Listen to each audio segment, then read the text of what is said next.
Hello, मेरी आवाज आ रही है आप लोगों को? हाँ सर, आ रही है। हेलो। आ रही है सर। आ रहे हैं सर। ठीक है, ठीक है। गायत्री मंत्र बोलेंगे सर एक बार। ओम भूर्भुवः स्वाहा तत्सवितुर्वरेण्यं भर्गो देवस्य धीमहि धियो यो नः प्रचोदयात्। ॐ यतो यतः समीहसे ततो नो भयं कुरु। शन्नः कुरु प्रजाभ्यो भयं नः पशुभ्यः। ॐ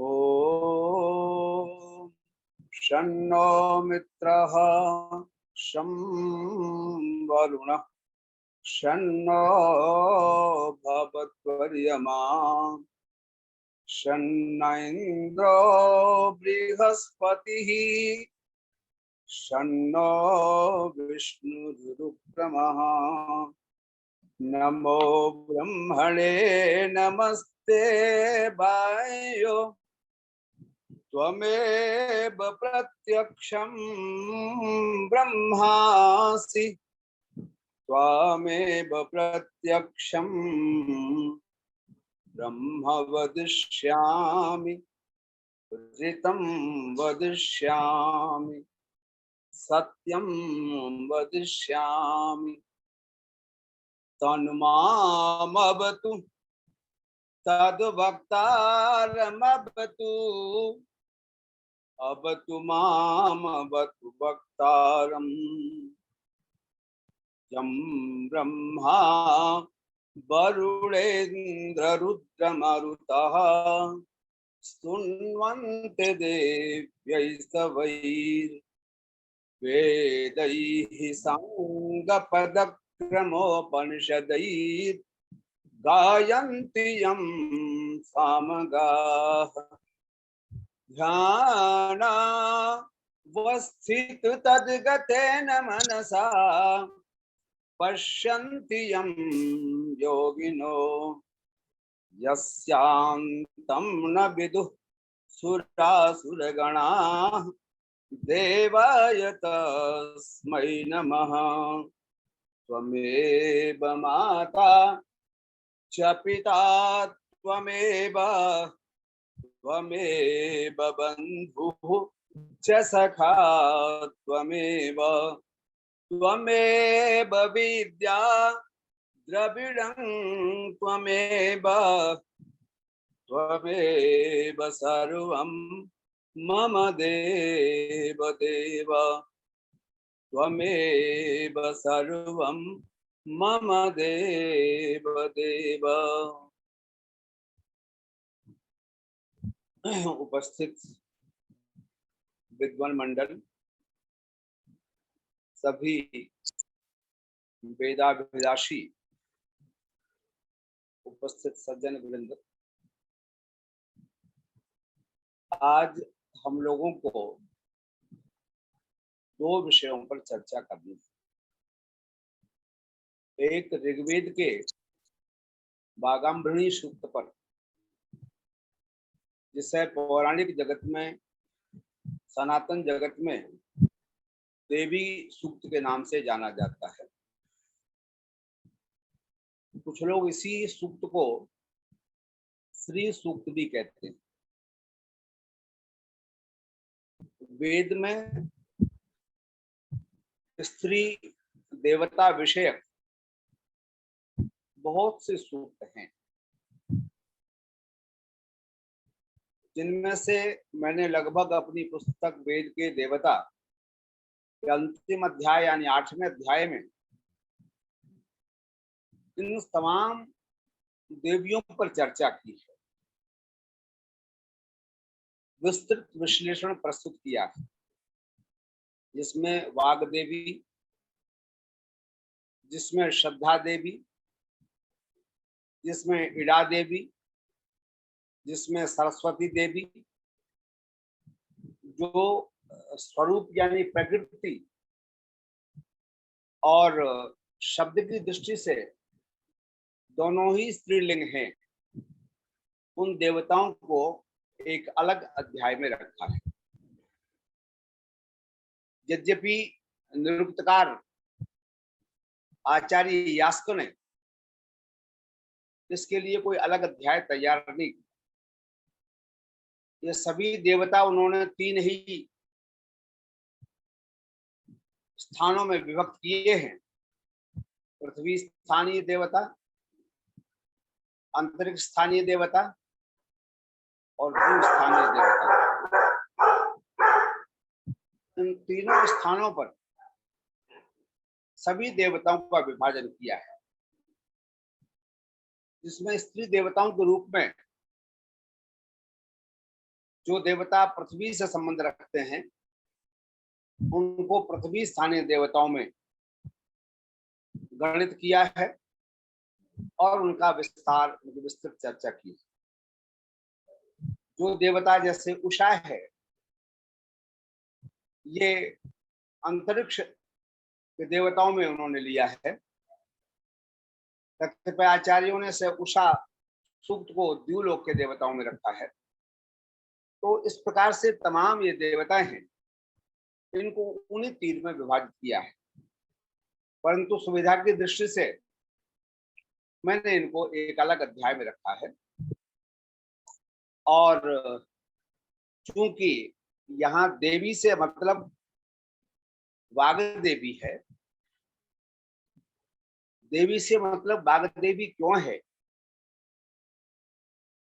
और इसका नाम वाक सूक्त न होकर के, जबकि वेद में उसका नाम ही वाग आम्भृणी सूक्त है, यानी वो वाणी जो हमको हमारा भरण पोषण करती है, प्रभु की वो वाणी वागाम्भृणी वाणी है।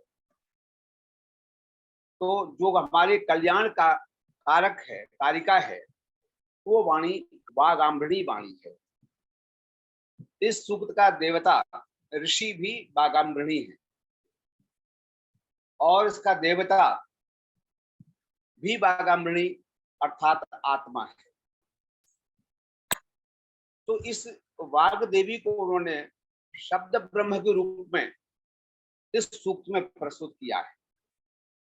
जो आप लोग व्याकरण के विद्यार्थी कुछ होंगे तो उन्होंने पढ़ा होगा शब्द ब्रह्म को। व्याकरण शास्त्र में शब्द को भी ब्रह्म कहा है। ब्रह्म का शाब्दिक अर्थ होता है व्यापक, और यह शब्द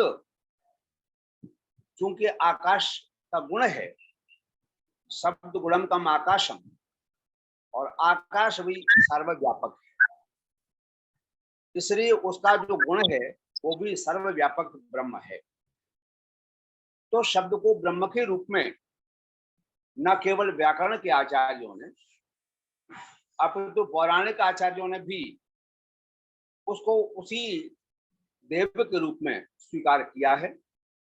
इसलिए महाकवि कालिदास ने जब रघुवंश की रचना की तो पहले ही श्लोक उन्होंने लिखा, वागर्था व्यव संपृक्तौ वागर्था प्रतिपत्तये जगतः पितरौ वंदे पार्वती परमेश्वर।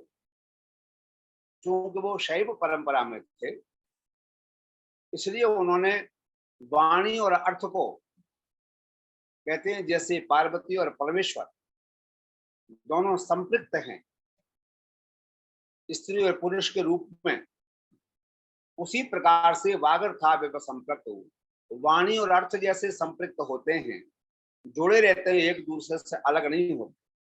अर्थ शब्द में नियत रहता है, वाणी में नियत रहता है। तो वागर्था व्यव संपृक्त वागर्था प्रतिपत्ति, उस वाणी और अर्थ की प्रतिपत्ति के लिए जगता पितरौ वंदे, मैं जगत के माता पिता पार्वती और परमेश्वर की वंदना कर। तो पार्वती और परमेश्वर को, शिव और पार्वती को उन्होंने वाणी और अर्थ से उनकी उपमा दी है, उनकी तुलना की है। ऐसे ही वागम्मणि सूक्त है, इसमें वाणी की तुलना ब्रह्म से की है। वो सब देवताओं को अपनी शक्ति प्रदान करती है। पर इसके देवी सूक्त होने का, जब मैं विद्यार्थियों को वेद भागवत भारती विद्यापीठ में पढ़ाना शुरू किया, तो देवी सूक्त पर हमारी आदरणीय वंदनीय प्रोफेसर डॉक्टर शशि प्रभा कुमार, जो हमारे सारे कार्यक्रम की आयोजिका हैं, संयोजिका हैं, उन्होंने एक बार ये बात पूछी। तो मुझे थोड़ा सा अध्ययन करने के बाद मुझे लगा ये वाणी को देवी सूक्त रूप में कैसे परिवर्तित हुआ, इसका क्या कारण। और पौराणिक जगत में तो ये बहुत प्रसिद्ध है। उसमें कहानी है मार्कंडेय पुराण की, वो भी प्रसंग बस आपको सुना देता हूँ। मार्कंडेय पुराण में देवी दुर्गा और महिषासुर के संग्राम की कथा का वर्णन है, और उन्होंने इस सूक्त का महत्व उस माध्यम से हमारे सामने प्रस्तुत किया है। कहानी इस प्रकार है, जब महिषासुर ने सभी देवों को परास्त कर दिया और सब लोगों पर अधिकार कर लिया, तो सारे देवता बहुत त्रस्त और बहुत दुखी हो गए। ये बात को समझाने के लिए पौराणिक विधि है। तो सारे देवता ब्रह्मा जी के पास गए, प्रभु आप तो साक्षात ब्रह्मा हैं, ज्ञान के देवता हैं, हम तमाम देवताओं को इन्होंने परास्त कर दिया महिषासुर ने, इसका कुछ इलाज करो। तो ब्रह्मा जी को लेकर के वो विष्णु और शंकर के पास गए और उनसे कहा कि भाई इस प्रकार से महिषासुर ने सभी देवताओं को परास्त कर दिया और सारी भूमि पर अधिकार कर लिया, देवताओं के रहने के लिए कोई जगह बची नहीं, उनके जीवन यापन का साधन भी नहीं बचा है, क्या किया जाए। ये सुनकर के भगवान विष्णु और शंकर दोनों के शरीर में बहुत आक्रोश भर गया, और वह आक्रोश तेज के रूप में, तो जब कभी किसी के अपमान की बात हो, आपके स्वयं के अपमान की बात हो, तो आपका चेहरा भी तमतमा जाता है, आक्रोश आ जाता है, और उस आक्रोश से चेहरा लाल पड़ जाता है। तो वो एक तेज जो है, आक्रोश का तेज, ब्रह्म तेज कहते हैं, वो विष्णु और शंकर के शरीर से निकला, सभी देवताओं के शरीर से निकला, और वह जो तेज है वह एकत्रित पुंज होकर के, दुर्गा रूप होकर के, सब देवताओं ने उस दुर्गा रूप तेज को स्वीकार किया, और देवताओं ने दुर्गा रूपी देवी को, यानी उस तेज रूपी देवी को, तेजस्विनी देवी को शस्त्र प्रदान किए, क्योंकि अब तो ये देवताओं का तेज है। और वो उन शस्त्रों को लेकर के दुर्गा ने महिषासुर से संग्राम किया और महिषासुर को परास्त कर दिया, उसको ध्वस्त कर दिया। दुर्गा सप्तशती के अंत में यह सूक्त देवी सूक्त के रूप में नाम से छपा है। इस कथा की शिक्षा यह है कि सब लोगों के तेज का संग्रह एक बड़ी शक्ति है, और खास तौर से वो तेज अगर देवताओं का हो, विद्वानों का हो, उनकी वाणी में वो तेज भर जाए, तो वो निश्चित रूप से एक बड़ी भारी शक्ति हो जाती है, और वो शक्ति का नाम होता है दुर्गा। दुर्गा का मतलब होता है दुर्गमतया गम्यते यत्र सा दुर्गा। वो स्थान बहुत कठिन है, जहां बहुत कठिनाई से पहुंचा जाए, उसका नाम दुर्ग या दुर्गा होता है। आज भी किले का एक पर्यायवाची शब्द दुर्ग है, वहां शत्रु पहुंच नहीं सकता। तो इतनी शक्ति हो गई पब्लिक की, एकत्र शक्ति, और वो शक्ति जो है उस पर महिषासुर विजय नहीं प्राप्त कर सका। संघे शक्ति, एक एक देवता लड़ता रहा तब तक महिषासुर उनको परास्त करता रहा। लेकिन जब सब देवताओं का तेज, सबकी शक्ति इकट्ठी हो गई तो एक सूक्ति बनी संघे शक्ति। तो संघ में एक अद्भुत शक्ति होती है और उस संघ की शक्ति का या संघीय शक्ति का नाम ही क्या है? दुर्गा है। तो ये वेद में हमने इसको पढ़ा। इस सूक्त के तीसरे ही मंत्र में अहम राष्ट्रीय संगमनी वसुनाम प्रसंग आने पर इस मंत्र की व्याख्या करेंगे। मैं राष्ट्र में बसने वालों की संगठन शक्ति हूं। ये जो संगठन शक्ति है ये रुद्र अर्थात सेनापति को शस्त्र प्रदान करती है, वो प्रजा शक्ति प्रदान करती है, पैसा देती है, उसे शस्त्र बनते हैं और वही सबकी मित्र रूप रक्षा कर्त्री वर्णिया वरुण शक्ति है। यही भरण पोषण करने वाली आंभृणी है। इस सूक्त में संगठन के महत्व को व राष्ट्र धर्म की शिक्षा दी गई है। अब इस सूक्त के एक एक मंत्र की चर्चा करने से पहले मैं थोड़ा सा वाणी के विषय में आपको बता दूं। ये केवल यही अब बागाम्भणी सूक्त ही नहीं है, वेद में बहुत मंत्र हैं।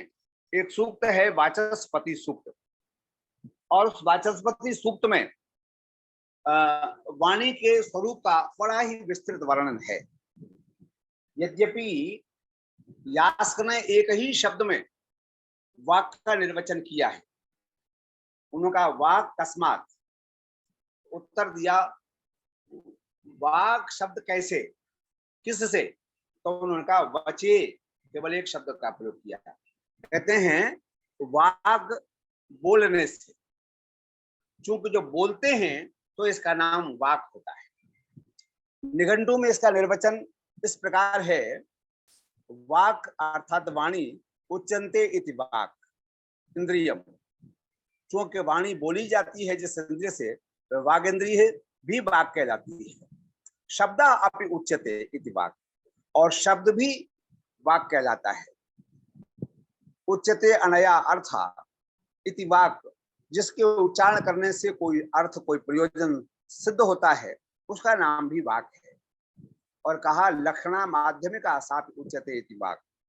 जो वाणी के चार रूप हैं, परा, पश्यन्ति, मध्यमा और वैखरी, ये चार वाणी के रूप वैदिक साहित्य में कहे हैं। जो परावाणी है वो ईश्वर की वाणी है, यानी वेद वाणी को परावाणी कहते हैं। और एक पश्यन्ती वाणी है। इस पश्यन्ती वाणी को हम सरस्वती कहते हैं, या और दूसरी मध्यमा वाणी है जो हम लोग प्रयोग करते हैं। इसका लक्षणा वाणी भी कहते हैं, इसको मध्यमा वाणी भी कहते हैं। ये तद अधिष्ठात्री अपनी देवता वाग उच्यते, ये वाणी सरस्वती कहलाती है। तत्र सरस्वती तेतस्य दधि देवतावच्च निगमा भवन। व्याकरण शास्त्र में वच परिभाषण धातु से औनादिक सूत्र क्विप होकर के वची प्रछि श्री शूद्रु प्रज्वम दीर्घो असंप्रसारण, इससे क्विप प्रत्यय होकर के संप्रसारण का बाधित होकर के साथ ये शब्द बनता है। और इसकी जो वृत्ति है, ऋषि दयानंद लिखते हैं अपने वेद भाष्य में, ऋग्वेद भाष्य में, वक्ति शब्दान उच्चारयति यया सा वाक्, अर्थात जिससे शब्दों का उच्चारण किया जाता है वह वाक कहलाती है। उन्होंने सत्य रूपा वेद रूपा वाणी को ही वाक माना है। वचंती वाचयंती सर्वा विद्या यया ताम सत्य लक्षणाम वेद चतुष्टयीम वाक इति उच्यते। ये यजुर्वेद के 26वें अध्याय के दूसरे ही मंत्र में वाणी को कल्याणी वाणी कहा है। आप लोगों ने ये मंत्र सुना होगा, यथेवाम वाचम कल्याणी आवदानी जनेभ्यः। वेद की वाणी को कल्याणी वाणी कहा है। ये परावाक है। इसके मंत्र के उच्चारण का जीवन पर बहुत बड़ा प्रभाव होता है। ये आप स्वयं प्रयोग करके देखेंगे अगर मैं उसे कहूं तो आप उसे चमत्कार या सिद्धि कहेंगे, तो मैं उन चीजों में आपको ले जाना नहीं चाहता। पर इसमें दो राय नहीं है, जिसने गायत्री की साधना की है उसकी इंद्रियां बड़ी एकाग्र हो जाती है। बहुत छोटा था मैं, तीसरी क्लास में। पिताजी थोड़ा संस्कृत जानते थे और संस्कृत में गहरी आस्था थी। उनके साथ ही जहाँ जहाँ ट्रांसफर होता था मैं जाता था, क्योंकि मदर जो थी उनकी डेथ बचपन में हो गई थी, तो मैं साथ ही रहता। तो वही मेरे पिता भी थे, मेरी माँ भी थी। तो उन्होंने कहा, बेटा तुम फर्स्ट आना चाहते हो तो गायत्री का जाप करो। मेरे भोले मन ने एक ही बात समझी कि गायत्री का जाप करने से प्रथम श्रेणी आ जाती। उसका परिणाम या उसका वैज्ञानिकता पर मैंने कोई विचार नहीं किया, और एक अंधे विश्वास के रूप में मैंने गायत्री का जप शुरू किया। मैंने कहा, पिताजी कितने जपने हैं? उन्होंने कहा, बेटा 108 जपने हैं। मैंने सोचा 108 जपने से प्रथम श्रेणी आएगी, तो अगर 208 जपेंगे या 308 जपेंगे या 400-500 मंत्र जपेंगे तो हम बोर्ड टॉप कर देंगे। ऐसा बाल मन में एक बात आई, और मैंने बचपन में गायत्री का जाप शुरू कर दिया। 5वीं क्लास 9 वर्ष का अवस्था थी। पिताजी स्वयं अध्यापक थे। उस जमाने में आयु का कोई बंधन नहीं था कि 4 वर्ष का बच्चा फर्स्ट में दाखिल होगा या 5 वर्ष का होगा। वो उन्होंने कर दिया, और मैं बहुत छोटे ही कद का था, 5वीं कक्षा में जिला डिस्ट्रिक्ट बदायूं टॉप किया। तो मुझे ऐसा लगा मैंने गायत्री का जाप किया कदाचित इसलिए हुआ। लेकिन जब बड़ा होने के बाद, वेद शास्त्र का अध्ययन करने के बाद मैं समझा कि जो व्यक्ति लगातार 100, 200, 300 गायत्री मंत्र जप लेगा, उसकी जो कंसंट्रेशन पावर है, उसकी जो एकाग्रता का की शक्ति है, वो इतनी बढ़ जाती है कि वो स्वाभाविक रूप से किसी विषय को पढ़ेगा तो 25-30 मिनट तक वो एकाग्र होकर पढ़ सकता है, और कोई भी विषय उसके अधिगम का विषय हो जाता है, उसको वो उसे प्राप्त कर लेता है। ये उसकी वैज्ञानिकता है। तो वेद की वाणी कल्याणी वाणी है और वह परावाणी है।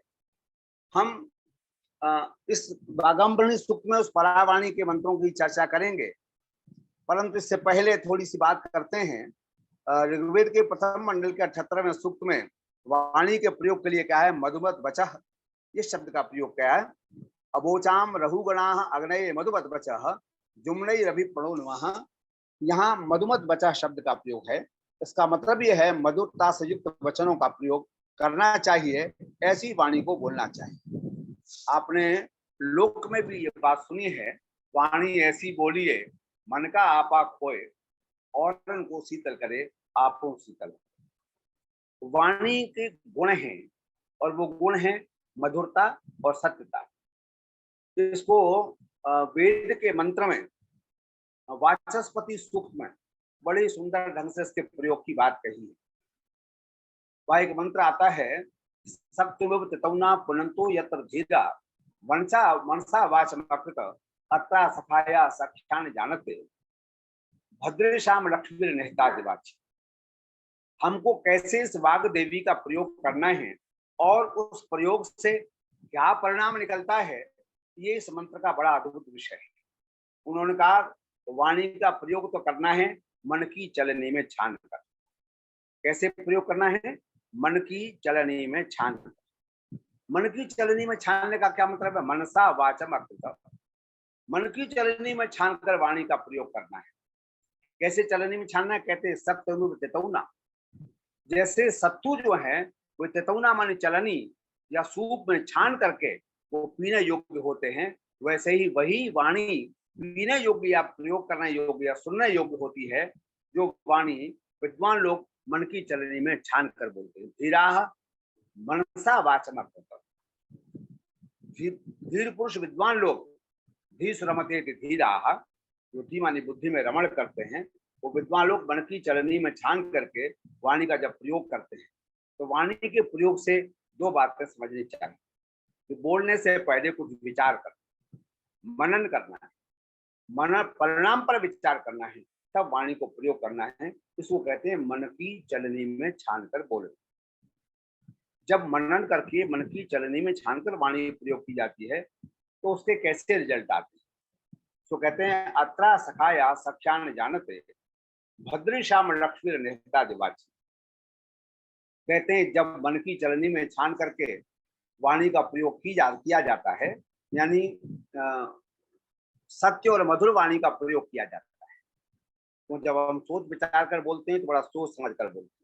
जब हमारा कोई ऑफिसर आना होता है विजिट पर या हमारे इंस्पेक्शन पर, तो उस दिन जो भाषा होती है शिक्षक की या छोटे अधिकारी की या विद्यार्थियों की, उसमें तो अलग मधुरता होती है। उस दिन हमारे में जो बोलना है सोच कर बोलना है, बिना सोचे कुछ भी बोल दिया तो गड़बड़ हो जाएगा, हमारे मार्क्स कट जाएंगे, हमारे इंस्पेक्शन का जो रिपोर्ट है वो खराब हो जाएगी। तो इसलिए आदमी बहुत सोच समझ कर वाणी का प्रयोग करता है। आते ही विवाह करता है, नमस्कार जी, कैसे हैं? तो हमारा कुशल मंगल पूछता है, अच्छे से बात करता है। उसका परिणाम क्या होता है? अत्रा सकाया सख्यान जानन। जब मन की चलनी में छान कर, यानी कि सोच विचार कर वाणी का प्रयोग किया जाता है, तो सब तरफ उसके मित्र ही मित्र होते हैं। अत्रा सकाया सख्यान जानन, उसके सब मित्र हो जाते हैं। क्योंकि मधुर वाणी जब प्रयोग की जाती है तो मित्र बन जाते हैं। कड़वा बोलने वाले के शत्रु बनते हैं, मधुर बोलने वाले के मित्र बनते हैं। इसलिए वाणी के प्रयोग के लिए एक बड़ा सुंदर श्लोक भर्तृहरि ने लिखा है।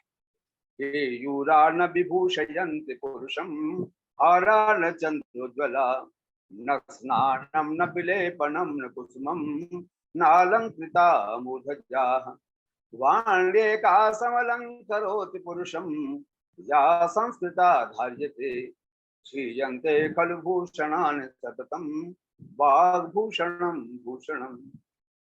वाणी एक ऐसा आभूषण है, कहते हैं, और सब आभूषण नष्ट हो जाते हैं, क्षय हो जाते हैं, विकृत हो जाते हैं। एग्जाम्पल दिया, केयूराना विभूषण। केयूर कहते हैं बाजूबंद को। आपने कभी राजस्थानी महिलाएं देखी होंगी तो उनके हाथ में बाजूबंद पड़े होते हैं। अब तो नई फैशन में लड़कियां भी बाजूबंद डालने लग गई हैं। कहते हैं बाजूबंद मनुष्य को सुशोभित नहीं करते। केयूरा न विभूषण पुरुष, हारा न चंद्रोज्वला। और ना सोने का, चांदी का या फूल का हार मनुष्य को सुशोभित करता है। हम हार डालेंगे तो वो हार भी थोड़े समय बाद हमारी काला पड़ जाएगा, शरीर की शोभा नहीं बढ़ाता है, वो कुछ काल के लिए बढ़ाता है और फिर विद्वत सभा में तो उनका कोई मूल्य ही नहीं होता। और फूल का हार है तो थोड़ी देर तो शोभा देगा, लेकिन उसके बाद वो मुरझाने लगेगा। हारा न चंद्रोज्वला। और कहते हैं चंद्र जैसी उज्जवल कांति, यानी गोरापन भी मनुष्य को जिसे कहना चाहिए शोभित नहीं करता। तो आगे का न स्नानम न विलेपनम, और न स्नान मनुष्य को सुशोभित करता है। आजकल तो जिस तरह से मौसम में बहुत उमस है, इस उमस के मौसम में तो 2 बार 3 बार नहाओ तो भी कम पड़ता है, फिर शरीर से दुर्गंध आने लगती है। तो स्नान कब तक हमको सुगंधित करेगा, हमारे शरीर को कितना उत्तम करेगा? तो स्नानम न विलेपनम, और न पाउडर लगाएं, क्रीम लगाएं, इनसे या चंदन लगाएं। पंडित लोग लगाते हैं, कुछ लोग मंदिरों के गंगा के पास किनारे बैठ करके या मंदिर में बैठ करके सोचते हैं कि चंदन लगाने से हमारे मन में बड़ी शीतलता भर जाएगी। नहीं, अगर उनको कोई गाली विरोध करेगा तो सारा चंदन एक तरफ रखा रह जाएगा। तो इसलिए उन्होंने कहा न स्नानम न विलेपनम न कुसुमम, और न फूल से शोभा बढ़ती। बहुत से लोग फूल लगाते हैं, जब सर्दियों में कोट पहनते हैं उसके ऊपर फूल लगा लेते हैं और उसको थोड़ा सेंटेड कर देते हैं। कुसुमम नालंकृता मूर्धजा, और मूर्धजा कहते हैं बालों को। मूर्धनि जायन्ते इति मूर्धजा, जो सिर पर पैदा होते हैं उनका नाम मूर्धज है, या जो भी कह सकते हैं। जो मुकुट है उसको भी मूर्धजा कहते हैं। कहते हैं इनसे भी मनुष्य की शोभा नहीं बढ़ती। एक वक्त होता है जब हम बालों को बड़े ढंग से सुरक्षित रखते हैं, जेब में कंघी रखते हैं, पॉकेट में शीशा रखते हैं, कहीं टेढ़े तो नहीं, कोई उड़ तो नहीं गए, खराब तो नहीं लगेंगे। बहुत हम लोग तो उसको बहुत संभालते हैं, लेकिन कुछ समय बाद फिर या तो वो उड़ ही जाते हैं या वो रंग ही बदल, काले से सफेद हो जाते हैं, फिर आदमी का उतना आकर्षण नहीं रहता। तो नालंकृता मूर्धजा, परंतु एक चीज है जो मनुष्य को सदा अलंकृत करती है, चाहे बचपना हो, चाहे जवानी हो, चाहे बुढ़ापा हो, चाहे अपना देश हो या परदेश हो, विदेश हो, दुनिया में कहीं भी हो, वाण्य का समलंकरोत पुरुषम या संस्कृता धार्य। जो सुसंस्कृत वाणी है, संस्कारमयी वाणी है, जिसको मन के चरणी में छान कर बोला गया है, वो सुसंस्कारमयी जो वाणी है, कहते वाण्य का समलंकरो पुरुष। एक वाणी ही है जो मनुष्य को अलंकृत करती है। कहते हैं वाण्य का समलंकृत पुरुषम या संस्कृता धारिते श्री अंते खलु भूषणान सत्यम वाग भूषणम भूषण। सारे आभूषण अच्छे हो जाते हैं, लेकिन वाणी का आभूषण ही एक सच्चा आभूषण है। इसलिए जिसने वाणी के आभूषण को धारण कर लिया, अत्रा सखाया सख्यान जानते, उस व्यक्ति के मित्र ही मित्र बन जाते हैं। भद्रेशाम लक्ष्मी निहता दिवाच, कहते हैं ऐसे व्यक्ति की वाणी पर भद्र लक्ष्मी निवास करती है, वो जो कहता है वही हो जाता है। मैं एक उदाहरण आपको देता हूँ। यूं तो महान पुरुषों के 1000 उदाहरण है, पर एक उदाहरण मुझे बड़ा मन को छुआ था। किसी गायक ने उदाहरण दिया था, मुझे स्मरण है। एक बार जब वैदिक धर्म के प्रचारक ऋषि दयानंद पंजाब में प्रचार कर रहे थे वेद का, तो वेद का प्रचार करते समय वहां के जो ऑर्गेनाइजर्स थे, उन्होंने स्वामी जी से कहा कि वहां का एक नायब तहसीलदार था, उसका नाम था अमीचंद। उन्होंने कहा महाराज जी, ये जो अमीचंद है ये आपसे भजन गाने को कहेगा। वो गाता बहुत अच्छा था, स्वर बहुत सुंदर था। बोले शराबी है, कपाबी है, वैश्यागामी है, बहुत दोष है इसमें, इसको मंच पर जगह नहीं देनी, हमारा मंच दूषित हो जाएगा। तो उन्होंने कहा ठीक है। उन्होंने परिचय लिख के दे दिया नाम का, नाम भूल न जाए बाप महाराज।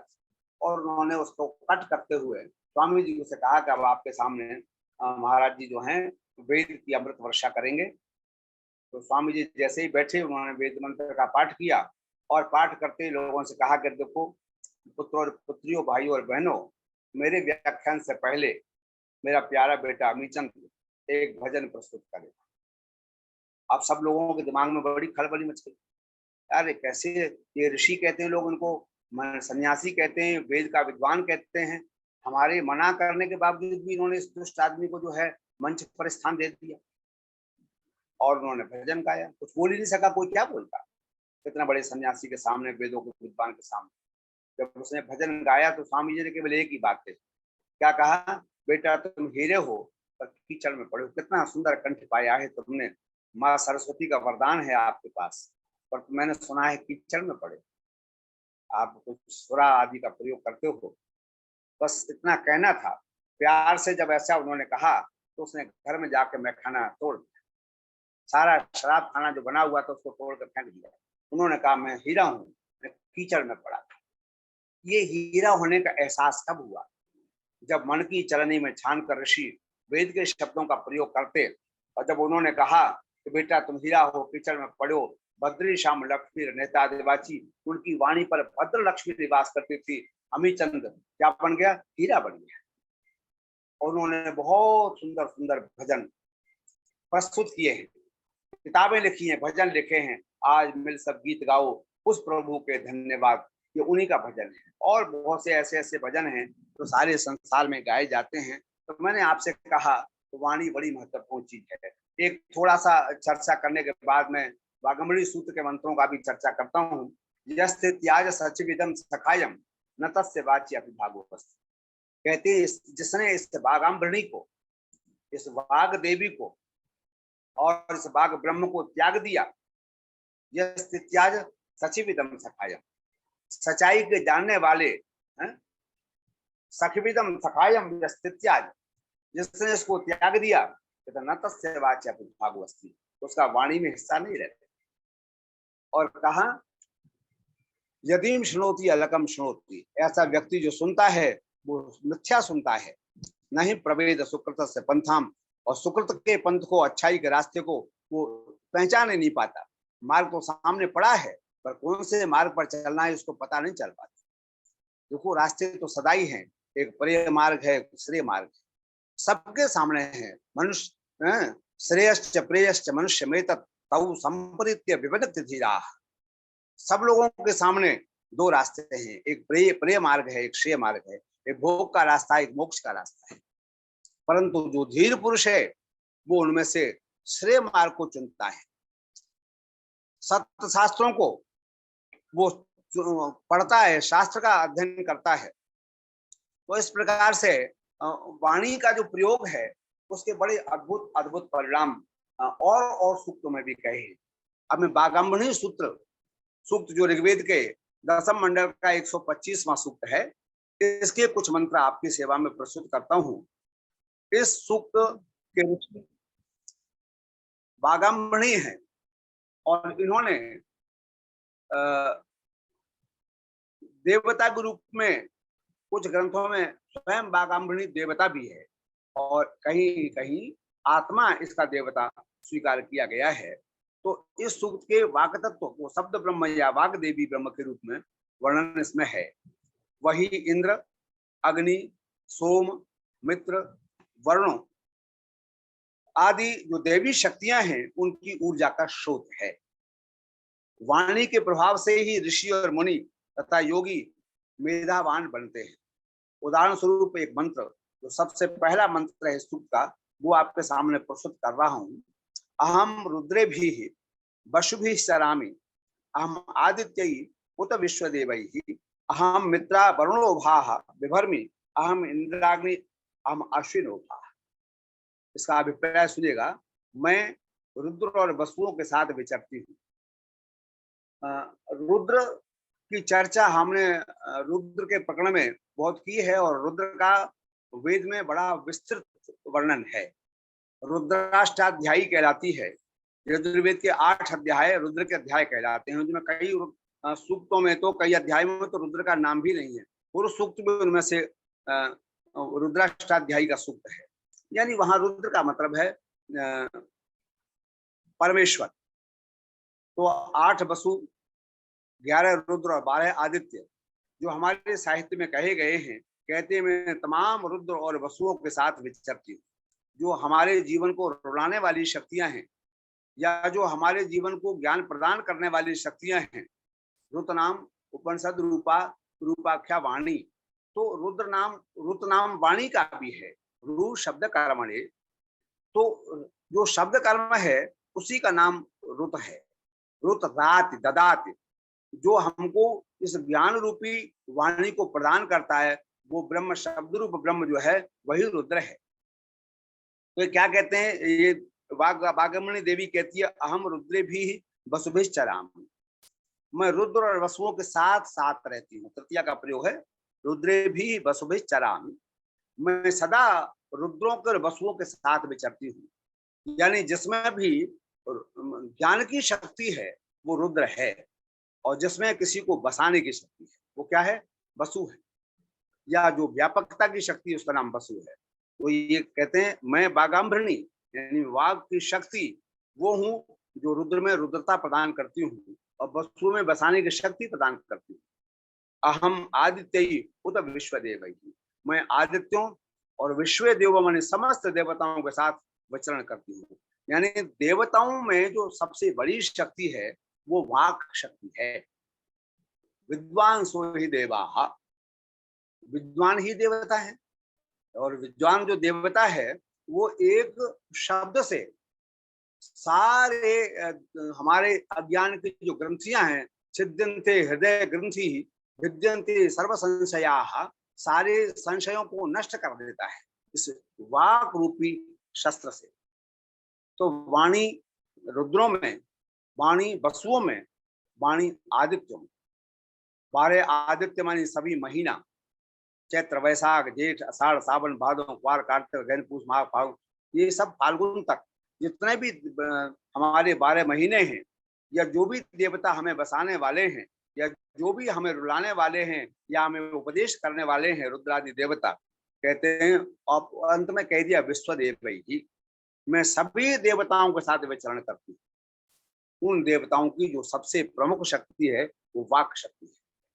आप ही कहें जो विद्वान व्यक्ति है उसके पास कौन सी ताकत है, उसके पास वाणी की शक्ति है। वो वाणी से प्रेरित करता है। हमारी आर्मी में एक पोस्ट होती है तो वो पोस्ट छोटी परंतु पंडित की, वो जब युद्ध पर जाता है हमारा नौजवान तो उन्हें वो उपदेश करता है, भजनोपदेश करता है, उपदेश करता है। और वो बताता है, राष्ट्र की भावना बताता है, और फिर कहता है कि आप लोगों को जीवन जो है राष्ट्र पर बलिदान हो जाना ही स्वर्ग का सीधे द्वार को खोल देना है। इस सारा तमाम प्रकार का ज्ञान देता है शब्द से। तो वो शब्द से उनको रुद्र बना देता है, उनको आदित्य बना देता है, उनको विश्व देवा की जो शक्ति है, संपूर्ण देवताओं की वो शक्ति उनमें भर देता है। इसलिए बागमणी देवी कहती है, अहम रुद्रे भी वसु भी चरामी, मैं रुद्रों के साथ वसुओं के साथ विचरण करती हूँ। हम आदित्य और विश्व देव ही, मैं आदित्यों के साथ और विश्व संपूर्ण देवताओं के साथ विचरण करती हूँ। हम मित्रा वरुण उभार विभर, मैं मित्र और वरुण को धारण करती हूँ।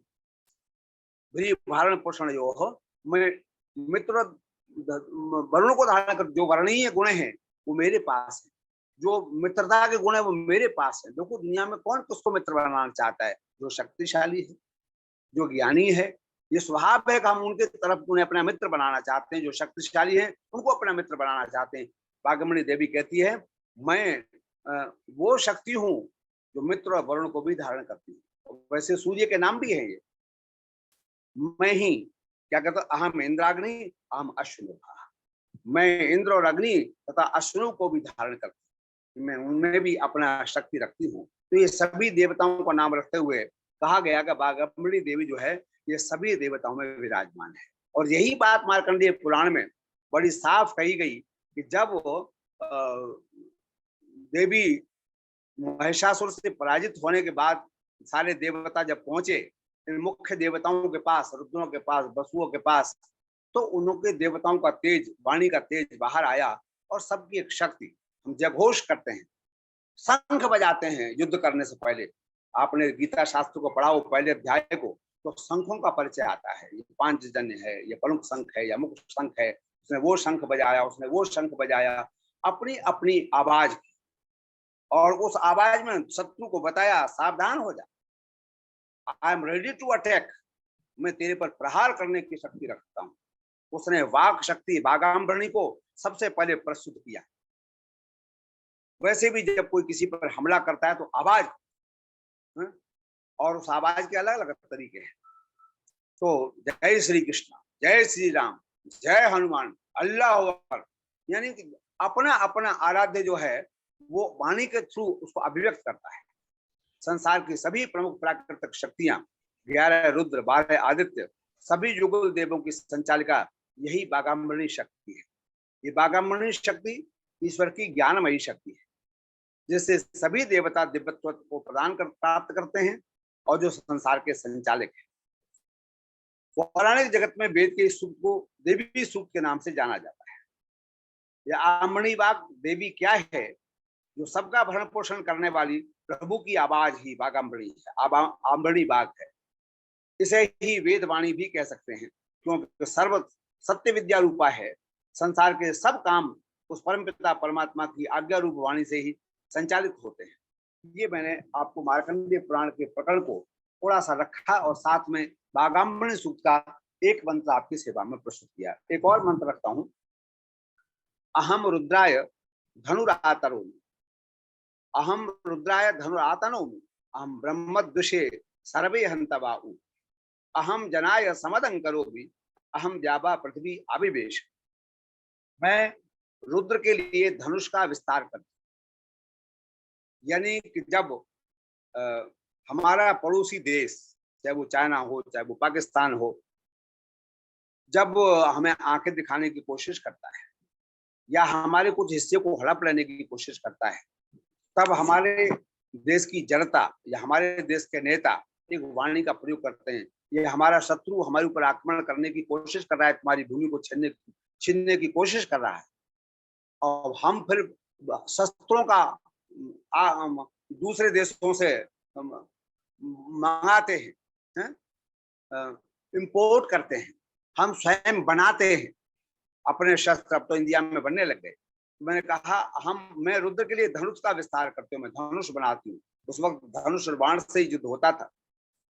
तो ये स्वयं बागाम्बरणी कहती है कि जो कोई हम पर आक्रमण करेगा, मैं रुद्र के लिए मैं धनुष दे दूंगी। वाणी धनुष का काम करती है। ब्रह्मद्विषे सर्वे हंतवाउ, और ज्ञान के द्वेषी अर्थात विद्वानों से द्वेष करने वालों के लिए मैं धनु का सर का विस्तार करती हूँ। मैं धनुष और बाण तैयार करती हूँ इनकी रक्षा के लिए, जैसा भगवान श्री कृष्ण ने गीता में कहा था, परित्राणाय साधूनाम विनाशाय दुष्कृताम धर्म संस्थापनार्थाय संभवामि युगे युगे। यही एक संकल्प वाक्य था कि परित्राणाय साधूनाम, साधुओं की रक्षा कैसे होगी? विनाशाय दुष्कृताम, जब दुष्टों का विनाश होगा तो दुष्टों के विनाश के लिए मैं बार बार जन्म लूंगा। वागामणी देवी कहती है मैं ये धनुष और बाण का विस्तार करती हूँ, मैं जनाय समदन करूँ, मैं जन समुदाय को, मनुष्यों को आनंद से भर देती हूँ। जब हमारी सेना हमारी रक्षा में हमारे शस्त्र काम करते हैं तब पब्लिक आनंद से जीती है, कोई भय नहीं होता, कोई डर नहीं होता। अभयम मित्रात अभयम अमित्रात जाताद अभयम अभयम परोक्षात, ऐसा वेद संदेश देता है। एक अभय, एक निर्भयता भाव भर जाता है। कहती है अहम द्यावा पृथ्वी अहम जनाय समदम करोमि अहम द्यावा पृथ्वी आविवेश, मैं द्युलोक और पृथ्वीलोक में व्यापक हो जाती हूँ। वाणी का प्रभाव इतना बड़ा है जो द्युलोक से लेकर पृथ्वीलोक से लेकर के द्युलोक तक अपना प्रभाव रखता है। इस मंत्र में बाग देवी के जो शब्द ब्रह्म है या ब्रह्म रूप के रक्षक आनंदमय तथा व्यापक स्वरूप का वर्णन किया गया। वेद के जिसे कहना चाहिए व्यवस्था के रूप में एक ग्रंथ है बृहद देवता। बृहद देवता में सब मंत्रों को देवताओं का नियोजन किया गया है। उस बृहद देवता में वाणी को देवताओं का वाहन कहा है। ये वाणी देवताओं को लेकर चलती है कि इसको कितना ऊंचा स्थान पाना है। हम परीक्षाएं दे आते हैं, वाणी के लिखित रूप का प्रयोग करके आ जाते हैं। उसके बाद एक इंटरव्यू होता है, साक्षात्कार होता है, और साक्षात्कार में आपसे प्रश्न पूछे जाते हैं, आपका कॉन्फिडेंस चेक किया जाता है, आत्मविश्वास, कि जो ज्ञान आपके पास है क्या वो आपका अपना है। उस आत्मविश्वास को परखने के लिए एक इंटरव्यू कहते हैं, साक्षात्कार कहते हैं इसे, वो होता है। और उस साक्षात्कार में ये पता चलता है कि इस व्यक्ति की वाणी में कितना दम है, how can take decision in the awkward situation, बहुत खराब सिचुएशन में कैसे डिसीजन ले सकेगा, ये वाणी का तेज इसके पास है कि नहीं, वाणी इसका आयुध के रूप में काम कर सकता है कि नहीं, या बिल्कुल डरपोक ही है। ये विद्वान के पास उसका तेज और उसकी वाणी ही उसका तेज है, वाणी उसका शस्त्र है। ये बात वेद देवता में कही गई है। तेजस्तु एव आयुधम प्राहु वाहनम च विजस्वत, कहते हैं तेज उसका आयुध है और वही उसका वाहन भी है। किसका? देवताओं का। इमाम ऐन्द्रियम च दिव्याम च वाचमेत पृथक स्तुताम, इसलिए इसको ऐन्द्रिय कहा गया है, इसको दिव्या कहा गया है वाणी को। और ये इस वाणी की स्तुति की गई है, इसीलिए स्तुति की गई है क्योंकि ये देवताओं का तेज है और ये देवताओं का शस्त्र है। देवताओं के तेज की बात अभी मैंने मार्कंडेय पुराण के माध्यम से आपको कही थी। जब उनका तेज का मतलब उनका रौद्र रूप वाणी का देवताओं के पास आया, उत्साह भर दिया शंकर ने और विष्णु ने तमाम देवताओं में, और फिर वो शक्ति का नाम जो उन्होंने भरा उत्साह, उस शक्ति का नाम दुर्गा बना। और उसने उस शक्ति के साथ जब युद्ध किया महिषासुर से तो राक्षस परास्त। ऋषियों का कहना है कि तेज ही देवताओं का आयुध होता है। इसी प्रकार पृथ्वी और अंतरिक्ष, इंद्र और दिव्य लोकों में वाणी की इस देवताओं के वाहन के रूप में स्तुति करनी चाहिए। वाग देवता का महत्व प्रतिपादित करते हुए बृहद देवता के द्वितीय अध्याय में एक श्लोक इस प्रकार प्राप्त होता है, जब सुने, वाचा वेदाः अधीयन्ते वाचा छंदांसि तत्रः अथो वाक् सर्वमेवेदं तेन वाचस्पति स्तुताः। क्योंकि वेदों की वाणी द्वारा, वेदों को वाणी द्वारा जाना जाता है तथा वेद मंत्रों तथा छंदों को वाणी द्वारा ही उच्चारण किया जाता है, इसलिए वाणी विश्व रूपा है, अर्थात वाणी सारे जगत को जानने का आधार होती है। वाचा वेदा अधीयन्ते, वाणी से वेद पढ़े जाते हैं। वाचा छंदांसि तत्रः, और वाणी से वेद बोले जाते हैं। अथो वाक् सर्वमेवेदम, ये वाणी सर्व रूपा है, विश्व रूपा है। तेन वाचस्पति स्तुता है, इसलिए वाचस्पति मानी वाणी का स्वामी परमेश्वर अथवा विद्वान, ये स्तुति के योग्य है, पूजा के योग्य है। ये मैंने थोड़ी सी चर्चा आपको इस वागम्बणी सूक्त के कुछ मंत्रों के माध्यम से और इस वाग देवता के विषय में बृहद देवता में क्या कहा गया वो इसके अलावा ऋग्वेद के वाचस्पति सूक्त के कुछ मंत्रों का उल्लेख भी मैंने आपके बीच किया। समस्त सूक्त के एक एक मंत्र की व्याख्या करें तो दूसरा जो हमारा विषय है वो छूट जाता है, इसलिए ये मैंने एक सामान्य परिचय, एक जनरल इंट्रोडक्शन है at a glance of the Baghambari Sukta आपके सामने रखा है। मैं उम्मीद करता हूं कि आप लोगों को इसके समझने में कुछ सुविधा हुई होगी। जो वैदिक दृष्टिकोण हमारे वेद के आचार्यों ने हमारे सामने रखा, जिसमें निरुक्त के आचार्य साक्षात यास्क हैं और निघंटु के विवेचनकर्ता आचार्य हैं, इसके अलावा हमारे पास जो आरण्यक आदि ग्रंथ हैं जिनमें वाणी के विशेषणों की चर्चा की, मैंने बहुत बड़े आचार्य जिसे कहना चाहिए राजा भर्तृहरि के श्लोकों का भी आपने उल्लेख किया, वाचस्पति सूक्त का भी उल्लेख किया और बाघम्बरी सूक्त के मंत्रों का भी कुछ चर्चा आपके बीच की। मैं आशा करता हूं आपको इस देवी सूक्त का कारण क्या है ये भी पता चला, क्योंकि जब ये दुर्गा सप्तशती पढ़ते हैं पौराणिक जगत में तो उसके बाद वो ये देवी सूक्त का पाठ करते हैं। श्री सूक्त के नाम से भी वो लोग दुनिया में से प्रचलित करते हैं और उसका मतलब ये होता है कि जब आप शक्तिशाली हो जाएं तो ये वाणी जो है आपकी बड़ी संयमित रहनी चाहिए। ऐसा नहीं शक्ति के आने पर आपकी वाणी असंयमित हो जाए, वाणी पर संयम आपका रहना ही चाहिए, तभी आप शक्तिशाली अपनी शक्ति को यथा समय और यथा रूप प्रयोग कर सकते हैं, यथा आवश्यकता प्रयोग कर सकते हैं। और जो लोग बहुत जल्दी उबल जाते हैं, जैसे शॉर्ट टेम्पर्ड बोलते हैं, ऐसे लोग जो वाणी पर कंट्रोल नहीं कर पाते, उनकी वाणी का तेज बिखर जाता है और इस कदर बिखर जाता है कि समय आने पर वो काम नहीं कर पाता। इसलिए देवता वेद की इस वाणी का यानी वाणी की शक्ति को संजो कर रखते हैं और समय पर किसी शक्तिशाली को इस वाणी का शस्त्र उनको प्रदान करते हैं, आयुध प्रदान करते हैं, वाहन प्रदान करते हैं, जिस पर चढ़कर वो आगे जीवन की गाड़ी को चलाता है। ये छोटा सा चर्चा मैंने आपके सामने इस सूक्त की।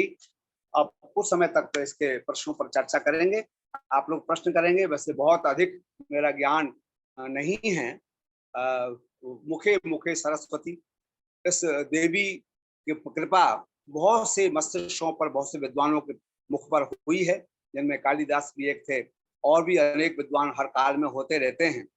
हम तो सच पूछो कि परिश्रम के बल पर से कहना चाहिए कि ज्ञान के समुद्र में से यथामति अपने लोटा, अपनी गिलास, अपने चम्मच के हिसाब से हमने कुछ ले लिया है और जो हमारे पास था वो हमने आपको देने की कोशिश की है। मैं आशा करता हूं कि आप लोग कुछ लाभ उठा सके होंगे। अब जो प्रश्न आपको करना है वो आप मेरे सामने करें।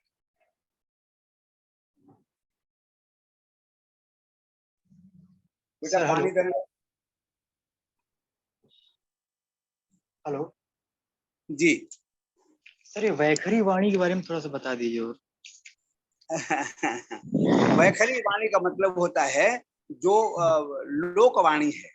मैं और आप जिस वाणी का प्रयोग अपने व्यवहार के लिए करते हैं, यानी जो अभिव्यक्ति की एक क्षमता हमारे पास होती है, विद्वानों की क्षमता की बात नहीं करें, सामान्य जन के पास जो वाणी की अभिव्यक्त करने की क्षमता है वो वैखरी वाणी है। Okay okay. देखो आप यूं समझो, परावाणी तो वेद की वाणी हो गई और हमारे मनुष्य की वाणी के तीर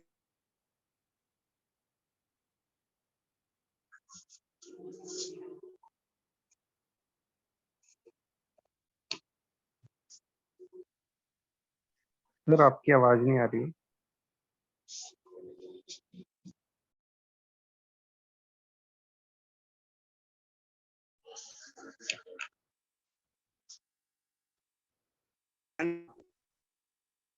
उस ज्ञान के रूप में वो अंदर ये सर आपकी आवाज नहीं आ रही है।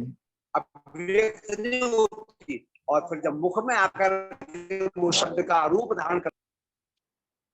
जी आप अपना वीडियो ऑफ कर दीजिए तो आवाज क्लियर आएगी। वीडियो ऑफ कर दीजिए।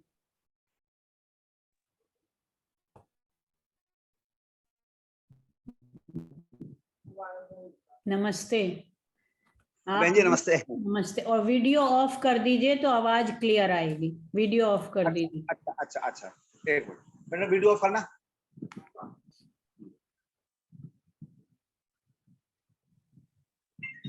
ठीक है। जी आ रही है, आवाज आ रही है सर। हाँ, आवाज आ रही है। हाँ, आ रही है आवाज। हाँ बोलिए, प्रश्न करिएगा। सर मेरा यही प्रश्न था, आपने एक तो आपका प्रश्न ये था कि वैखरी वाणी क्या है। बिल्कुल मैंने बिल्कुल आपको बताया, जो नाभि से जब शब्द उपजता है तो उसको जी पश्यंती, और जब वो हृदय में उसका प्रमथन होता है मध्यमा के रूप में, वो सरस्वती बोलते हैं, वो दूसरा जी रूप है उसका, मध्यमा वाणी।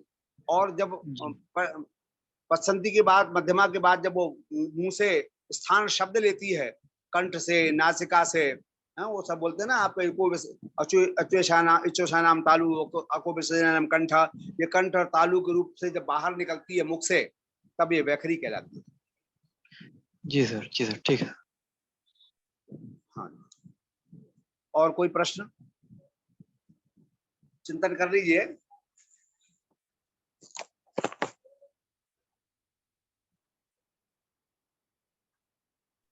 अभी कोई प्रश्न अगर नहीं है तो मैं ये सूचना देना चाहती हूँ कि पहले तो हमने चर्चा, जैसा आपने बताया कि इसे देवी सूक्त क्यों कहते हैं, लेकिन अगर पुराण की बात को अभी छोड़ें तो हमें ऋग्वेद में ही 8वें मंडल का जो 100वां सूक्त है, उसमें अलग अलग मंत्र के अलग अलग देवता हैं, और 10वें 11वें मंत्र का देवता वाक है। और वहां स्पष्ट कहा है, देवीं वाचम अजनयंत देवाः ताम विश्वरूपाम पशवो वदंती। तो वाक देवी है, ये ऋग्वेद स्वयं 8वें मंडल के 100वें सूक्त का 11वां मंत्र है ये। आगे आवाज पा रही है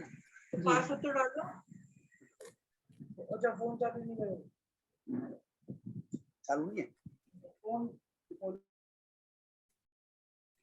और ये जो आपने वागाम्भृणी सूक्त अभी जिसकी चर्चा की, तो अम्भृण ऋषि की पुत्री होने से उसे वागाम्भृणी कहा है। और एक मंत्र जो बहुत ही आगे चलकर आना था, आएगा, 5वां मंत्र है, यम कामये तम तम उग्रम कृणोमि तम ब्रह्माणम तम ऋषिम तम सुमेधाम। ऐसा लगता है कि जैसे कोई वीर माता अपनी घोषणा कर रही है कि मैं जिसे जैसा चाहूं वैसा बना सकती हूँ, क्योंकि वाणी के बल पर ही मनुष्य समाज में और विश्व में प्रतिष्ठा प्राप्त करता है। तो वाणी कह रही है, वाग देवता, कि यम कामये तम तम उग्रम कृणोमि, जिसे चाहूं मैं उसे उग्र बना देती हूँ। तम ब्रह्मांडम, उसे ब्रह्मा बना सकती हूँ, ज्ञानी बना सकती हूँ। तम ऋषिम, उसे ऋषि भी बना सकती हूँ। तम सुमेधाम, और उसे अच्छी मेधा से युक्त भी कर सकती हूँ।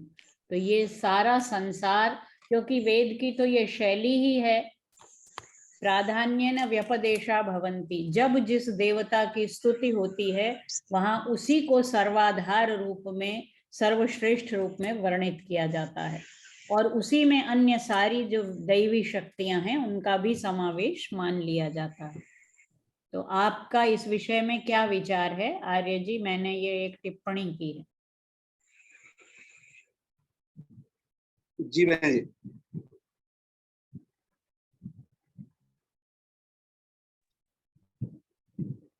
और जो यहाँ अटेंड कर रहे हैं आप लोग, कुछ और प्रश्न पूछना चाहें, चर्चा करना चाहें तो कीजिए।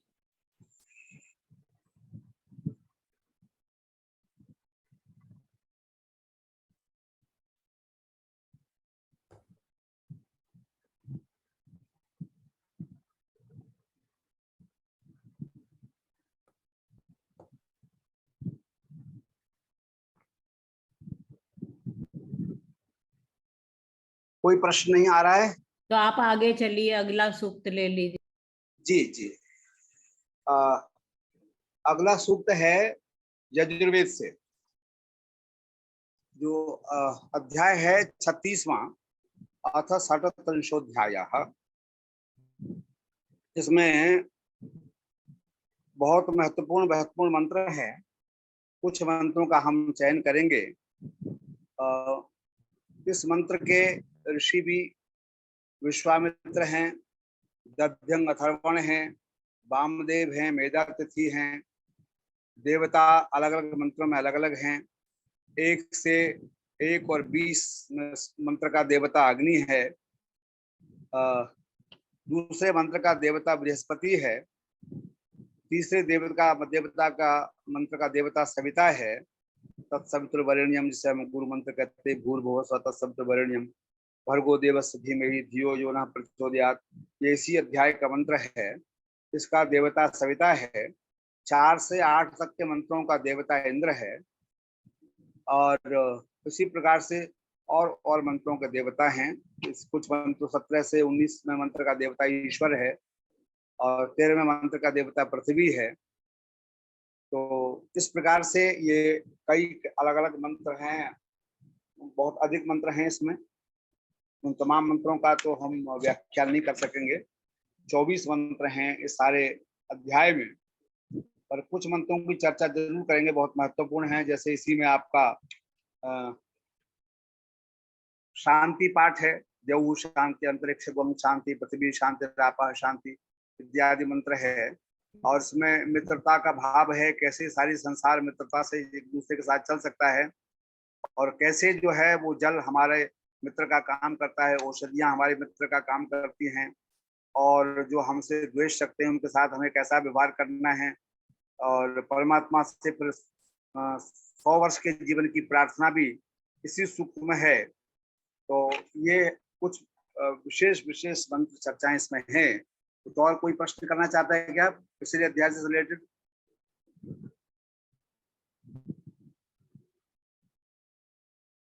आप थोड़ा सा ऑफ करेंगे तो मैं चर्चा आगे करता हूँ। ये जो 37 अध्याय है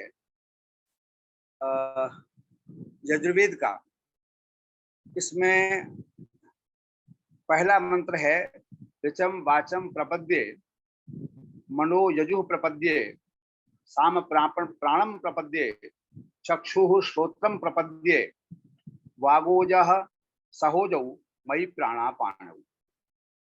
ऋचम वाचम प्रपद्ये, मैं ऐसी वाणी को प्राप्त करूं जो ऋक रूप है, ऋचा रूप है। ये वाणी का विशेषण भी है और दोनों शब्द अलग भी हो सकते हैं। ऋचाम वाचम प्रपद्ये, ऋचम वाचम प्रपद्ये, मैं ऐसी वाणी को प्राप्त करना चाहता हूँ जो वेद रूपा वाणी है, जो ऋचाग रूप में, स्तुति रूप में है। जो स्तुति का मतलब होता है गुणों का कथन। जब हम किसी के गुणों का कथन करते हैं, इसका मतलब हम उसके गुणों का दर्शन करते हैं। हर आदमी में, व्यक्ति में कुछ गुण भी होते हैं और कुछ दोष भी होते हैं। तो हमारी दृष्टि गुण दर्शन वाली होनी चाहिए, किसमें कौन से गुण हैं। तो वाणी हम कौन सी धारण करें? कहते हैं जो ऋचाग रूप में, स्तुति रूप है, गुण रूपा जो वाणी है, उसको हम धारण करें, प्रपद्य प्राप्त करें, पदगत से। और गति का मतलब ज्ञान, गमन और प्राप्ति। हम उस वाणी को जाने, उस वाणी का प्रयोग करें। मनो यजुः प्रपद्ये, और यजु का मतलब होता है कर्म। हम मन जो है वो ऐसा प्राप्त करें जो कर्म की ओर प्रेरित करे। मन में अगर प्रेरणा नहीं है तो कोई व्यक्ति एक ढेले पर का काम नहीं कर सकता, और अगर मन में प्रेरणा है तो वो बहुत बड़े बड़े कामों में पारंगत हो सकता है। इसलिए कहा मनो यजुः प्रपद्ये, मुझे ऐसा मन प्रदान करें प्रभु, मैं ऐसे मन को प्राप्त करूं जो कर्मशील हो, जो क्रियाशील हो, जो गतिशील हो, जो आलस की ओर, प्रमाद की ओर, मेरा मन सोने को न करे, मेरा मन और गलत काम को न करे, बल्कि जो सक्रियता है उसकी ओर लगे। साम प्राणम प्रपद्ये, और प्राण जो है वो साम रूप हो। गान, देखो गान में प्राण की बड़ी आवश्यकता है।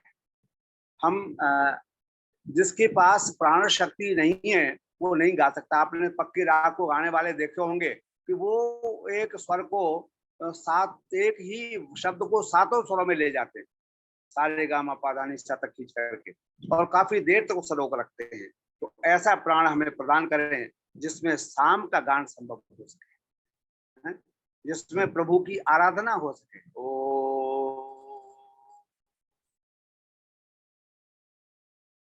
साम प्राणम प्रपद्ये, चक्षु श्रोत्रम प्रपद, मुझे चक्षु प्रदान करें प्रभु, जिसमें चाक्षुष शक्ति, देखने की, चक्षण की शक्ति यानी विचार की शक्ति इसमें हो, ऐसे चक्षु हमें प्रदान करें, जिसमें हम शब्द के भीतर निहित जो अर्थ है उसे देखने की शक्ति मेरे पास है।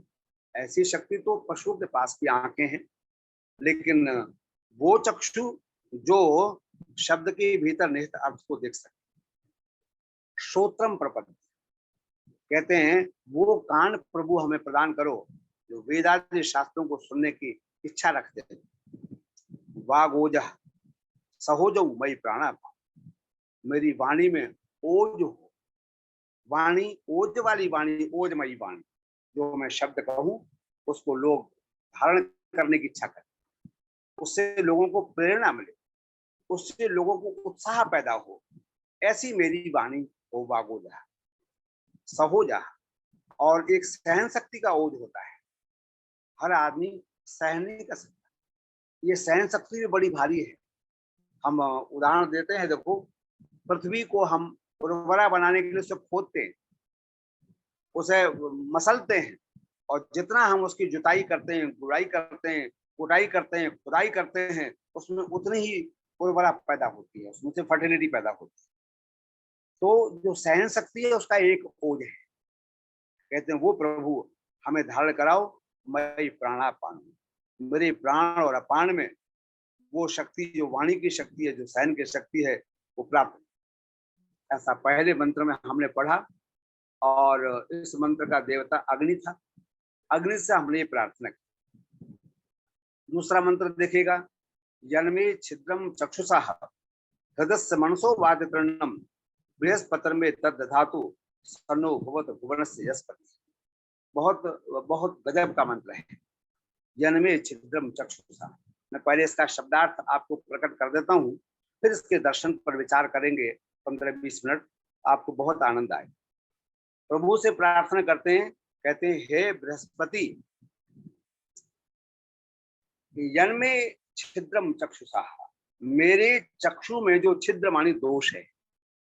हमारे यहाँ संस्कृत साहित्य में छिद्र दोष को कहते हैं, कहते हैं जन्मे छिद्रम चक्षुषा, मेरी आंख में जो दोष है, हृदय से, और मेरे हृदय में जो दोष है, हृदय से जन्मे छिद्रम, कहते हैं मनसो वा जन्मे छिद्रम, और मेरे मन में जो दोष है, वह अतितृणम, या उसकी अतितृणता, मन में जो हल्कापन है, मनसो वा अतितृणम, मेरे मन में जो दोष है वो, या जो उसका चंचलता है, जिनका जैसे एक फूंक मारो तो किधर को उड़ जाएगा पता नहीं है, इसी तरह विषय का एक फूंक लगती है और मन कहाँ कहाँ उड़ जाता है। इसकी जो अतितृणता है, यानी बहुत हल्कापन, चंचलता है, कहते हैं प्रभु तद दधात, आप उसे धारण करें, मेरे चक्षु के, मेरे हृदय के और मेरे मन के दोष को, उसकी चंचलता को, हे प्रभु आप धारण करें।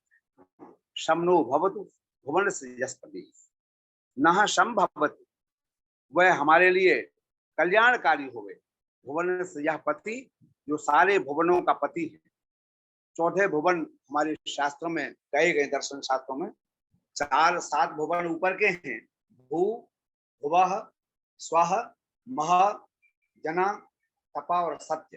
ये 7 लोग ऊपर के कहलाते हैं, और 7 लोग इसी तरह नीचे के हैं, अतल, वितल, सुतल, तलातल, पाताल, महातल और पाताल। ये 7 लोग नीचे के कहते हैं। इसलिए सारी दुनिया को 14 भुवन कहा जाता है। 14 भुवनों कहते भुवन सय्यापति, जो भुवन का, सारी दुनिया का 14 लोगों का स्वामी है प्रभु, नह शम भवति, वह हमारे लिए कल्याणकारी हो। ये इसका शब्दार्थ है। अब इसके दर्शन पर थोड़ा सा बारीकी से विचार करते हैं। जन्मे छिद्रम चक्षुषा, मेरी आंख में क्या दोष है? मनुष्य की आंख सुंदरता के लिए भी नहीं है और मात्र संसार के रूप को देखने के लिए नहीं। यद्यपि वैशेषिक दर्शन के जो छोटे छोटे ग्रंथ हैं, जिसे हम कहते हैं हैंडबुक्स, उनमें कहा है चक्षुर मात्र ग्राह्यो गुणो रूपम। चक्षु जो है वो गुणों के रूप को ग्रहण करने वाला है। लेकिन चक्षु रूप को ग्रहण नहीं करता। रूप के भीतर शब्द के सब जो रूपवान शब्द है उसके भीतर जो अर्थ है जो साक्षात ऊपर नहीं है, तो वागर्था संप्रत्तो में मैंने अभिव्यक्त किया था, वो वाला अर्थ भी जानने की शक्ति इस चक्षु में होनी चाहिए। तो चक्षु का दोष क्या है वो जरा ध्यान से सुने। तो सुंदरता के लिए असल में मनुष्य की आंख नहीं है, क्योंकि बहुत सुंदर से सुंदर कोई स्त्री या पुरुष उसकी आंख की अगर तुलना की जाती है तो हम कहते हैं मीनाक्षी, मीन की जैसी आंख वाली। तो हमारा जो उपमान है वो कौन है? मीन है, और उसके जैसी आंख वाली सुंदर है। तो इसका मतलब सुंदरता में मीन हमसे आगे है, मछली हमसे आगे। या कहते हैं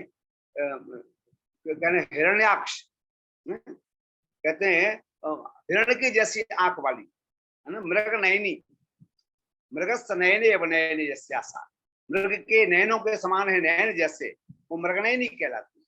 तो सुंदरता में हमारी आंख दूसरे प्राणियों से पीछे है। अब इसका मतलब है फिर भी वेद कहता है, शास्त्र कहता है कि नहीं मानव शास्त्र श्रेष्ठ, मनुष्य से श्रेष्ठ और कुछ नहीं है। तो फिर तुम्हारे पास क्या श्रेष्ठ है, तुम्हारी आंख में क्या विशेषता है? तो हमारी आंख की विशेषता सुनो ध्यान से, कि मनुष्य की आंख ही केवल वेद आदि सत्र शास्त्रों को पढ़कर समझ सकती है। आपके पास आंख है और फिर भी आप शास्त्र को पढ़ते नहीं है, शास्त्र को समझने की इच्छा नहीं करते, शब्द में निहित अर्थ की तरफ आप नहीं जाते, तो आप बहुत अच्छे केमिस्ट नहीं होते, आप बहुत अच्छे फिजिशियन फिजिक्स वाले नहीं हो सकते, आप बहुत अच्छे इलेक्ट्रिकल इंजीनियर नहीं हो सकते, आप बहुत अच्छे वेदों के विद्वान नहीं हो सकते, आप बहुत बड़े ज्योतिषी नहीं हो सकते। इसका मतलब शब्द के भीतर जो अर्थ निहित है उसकी शक्ति को देखने का नाम क्या है? चाक्षुष प्रत्यक्ष है। तो जरा ध्यान से सुनिएगा, चक्षु का दोष क्या हुआ? वेद का न पढ़ना, शास्त्रों का न अध्ययन न करना। मनुष्य की आंख का प्रयोजन है पढ़ना और पढ़ाना। आज अनध्याय का जो दोष है, अध्ययन ना करने का दोष है, कहते हैं वो हम प्रभु से प्रार्थना करते हैं, जन्मे छिद्रम चक्षुष, प्रभु मेरी आंख के दोष को आप दूर कर दीजिए। जो अनध्याय का दोष आ गया है, जो मैं ये समझता हूँ कि हाँ, कि हम जो ये सोचते हैं हम बहुत पढ़ गए, हम ग्रेजुएट हो गए, हम पोस्ट ग्रेजुएट हो गए, हम पीएचडी हो गए, ये जो डिग्रियां हैं ये तो ज्ञान के प्रवेश का एक संकेत है, और ज्ञान तो अनंत है। अनंता वै वेदा, अनेक विषय हैं, अनंत हैं, उनको सारा जीवन के अनेक जीवन लग जाते हैं तब जाकर के कहीं किसी एक विषय में प्रवेश होता है। इसलिए हमको लगातार इन चक्षुओं को प्राप्त करने के बाद उनका पूरा लाभ उठाना चाहिए। जब तक आंख में देखने की शक्ति रहे तब तक लगातार वेद आदि सत्र शास्त्रों का अध्ययन करते रहना चाहिए। इसलिए कहा जन्मे छिद्रम चक्षुष।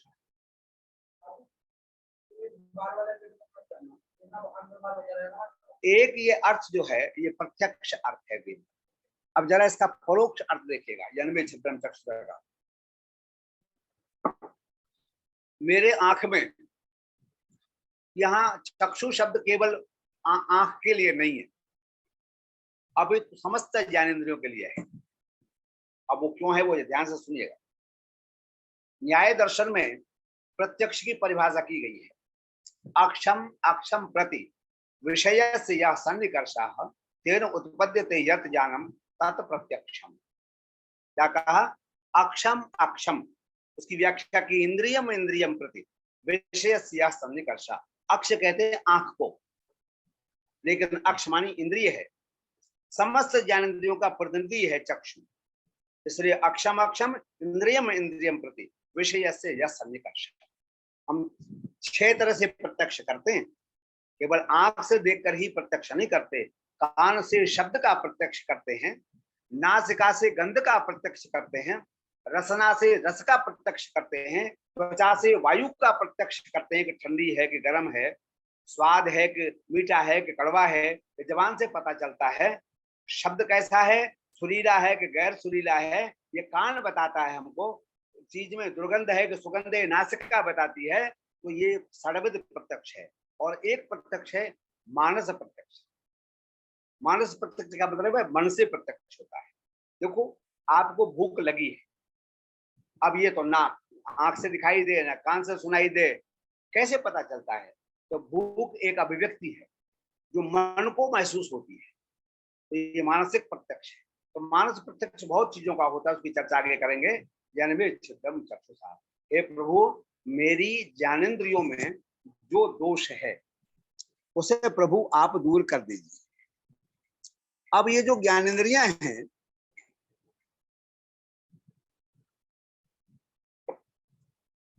ये ज्ञानेंद्रियां 5 हैं हमारी। इन पांचों में जैसे चक्षु के एक दोष की मैंने बात की, एक अध्याय नाम का जो दोष है वो हमारी इंद्रियों में, हमारे चक्षु में बस गया।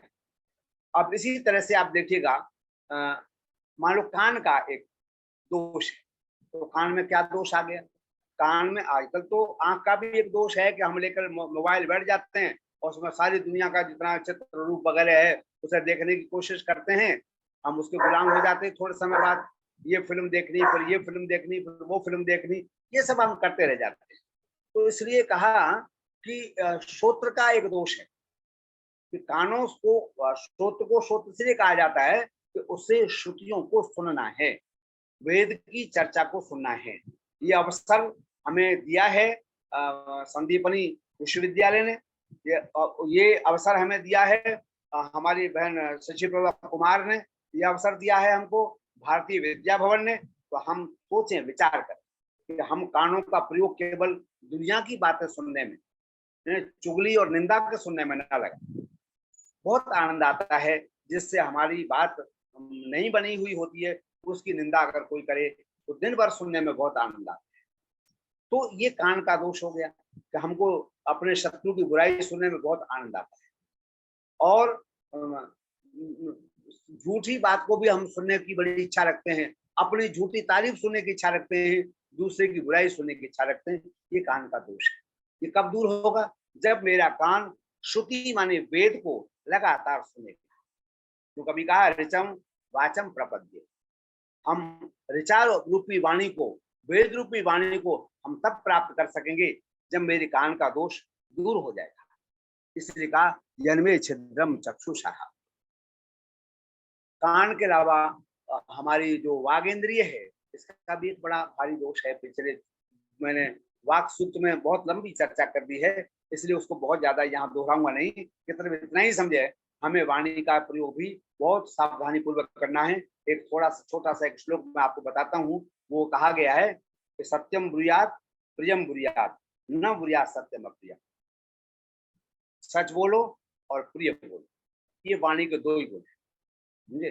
कभी भी अप्रिय सच नहीं बोलना और कभी झूठ भी नहीं बोलना। ये मनु का श्लोक है, इसका हमें ध्यान रखना है। तीसरी चीज है ये जो बाकी, जैसे वागेंद्रिय का एक दूसरा नाम भी है, उसका कहते हैं रसना। ये उभयेंद्रिय है, ये रसना भी है और ये वाक भी है। इंद्रिय एक ही है, उसके दो काम है।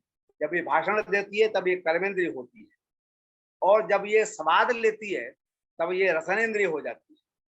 इसलिए कहते हैं जन्मे छिद्रम चक्षुषा, मानी मेरी जो रसना की इंद्रिय है उसका भी प्रभु हमें कंट्रोल दो। शुगर हो गया, डॉक्टर ने कहा चीनी नहीं खानी है, लेकिन मैंने तो कभी फीकी चाय पी नहीं है, इसलिए मैं कैसे पीऊंगा? मुझे तो चीनी खानी ही है, चाहे मेरा जीवन चला जाए। लोग पकोड़े खाना नहीं छोड़ते, यानी कि बड़ी अवस्था में भी जो शोले भड़कने वाले हैं, जो हाजमा खराब करने वाला राजमा है, उसको बड़ी उम्र में भी नहीं छोड़ते। अब ये क्यों नहीं छोड़ पाते? क्योंकि उनको अपनी रसनेन्द्रिय पर कंट्रोल नहीं है। जैसे ही स्वाद की चीज उनके सामने आती है, जब वो गोलगप्पे उसके सामने खट्टे पानी के आते हैं, तो वो सारा एक तरफ ज्ञान, जो स्वास्थ्य का ज्ञान है, जो शरीर की आरोग्यता है, उसको भूल जाता है और कहता है थोड़ी देर तो आनंद ले लें, फिर पता नहीं जीवन मिले न मिले। इस प्रकार से हम दर्शन बना लेते हैं। तो इसलिए कहा जन्मे छिद्रम चक्षुषा, मेरी इंद्रियों में, ज्ञानेन्द्रियों में जो भी दोष है या कर्मेंद्रियों में, वो सब के लिए चक्षु शब्द का प्रयोग किया। हे प्रभु आप उसे दूर करें। तद दधातु हृदय से मनसो वात करना। अब दूसरा शब्द लेते हैं हृदय में क्या है? दुर्बलता, संकीर्णता, दिल बहुत छोटा हो गया। पहले हमारे दिल में कितने लोग बस जाते, जब ये कहा जाता कि आप फैमिली में कौन कौन है, तो मेरे चाचा हैं, मेरे ताऊ हैं, मेरे दादा हैं, मेरे परदादा हैं, मेरे दादा के भाई हैं, और मेरे पिताजी हैं, मेरी माताजी हैं, मेरी मौसी जी हैं, ये सब मेरे अपने थे। और जब आप कहते हैं योर फैमिली का इंट्रोडक्शन लिखे तो उसमें कहते हैं मेरे पिता, मेरी पत्नी, मैं और मेरा बच्चा। ये हमारे पास हमारे हृदय में अब यही समा पाते हैं। जिस मकान में हम रहते हैं, अब मेरे साथ मेरे बच्चे नहीं रह सकते, बच्चों के साथ मैं नहीं रह सकता, मेरे बच्चों के साथ मेरी लिए जगह नहीं है, क्योंकि उनके हृदय में जगह। पत्नी को अंकुश दिखाई देता है माता जी का साथ रहना, माता जी को बहू के साथ रहने में अंकुश दिखाई देता है, बाधा दिखाई देती है। तो ये जो चीजें हैं, ये हृदय की दुर्बलता है, तुच्छता है, छोटापन है। हाँ, तो हम कहते थे अयम निजा परोवेति गणना लघुचेत सम उदार चरता नाम तो वस्तु, ये मेरा है, ये पराया है, ये जो गिनती है ये छोटे चित्त वाले लोगों की, ऐसा हम कहते थे। और सारी पृथ्वी ही मेरा घर है। अरे पृथ्वी मेरा घर तो कहना बहुत बड़ी बात है, हमारा पड़ोस भी हमारे साथ नहीं संपर्क कर पा रहा है, हम उसको नहीं जानते हैं, कौन रहता है पास में हमको पता नहीं, क्योंकि आप पास में रहते हो बोले हम कभी मिले नहीं। ऊपर की मंजिल में कौन रहता है, आजकल मल्टी स्टोरी वाली बिल्डिंगें हैं, 20-20, 30-30, 40-40 मंजिलें, उस बिल्डिंग में कौन रहता है किसी को पता नहीं, अपना एड्रेस है, अपने का पता है। तो हमारा हृदय इतना छोटा हो गया कि उसमें बहुत कम लोग समा रहे हैं। मेरे पड़ोस किस तकलीफ से गुजर रहा है, मुझे उसको कुछ लेना देना नहीं है, मैं केवल आत्मनिष्ठ होकर जी रहा हूँ।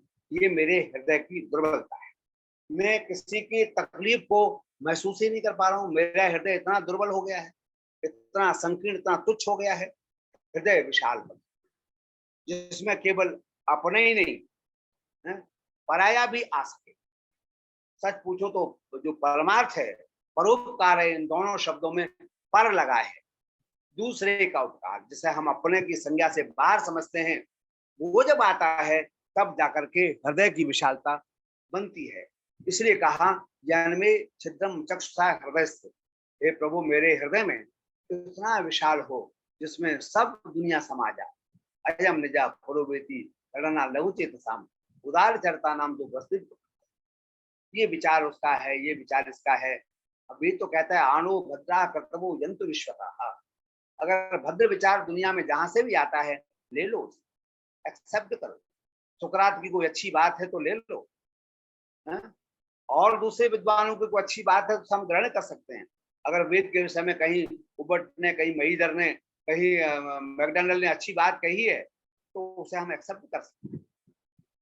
हमारा ये उद्देश्य बिल्कुल ही नहीं, उन्होंने कुछ बातें गलत कही हैं तो सब कुछ गलत हो गया, और हमारे ने थोड़ी सही कही है तो वो सारी सही है।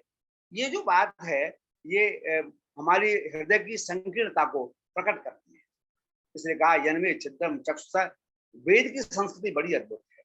हमारा हृदय बहुत विशाल है, जिसमें सारी दुनिया समा सके, है? सारी दुनिया न समाये तो कम से कम हमारा समाज, हमारा देश तो समा जाए। मुझे क्या लेना मेरे देश से, मुझे क्या लेना मेरे समाज से, मेरा क्या लेना मेरे परिवार से।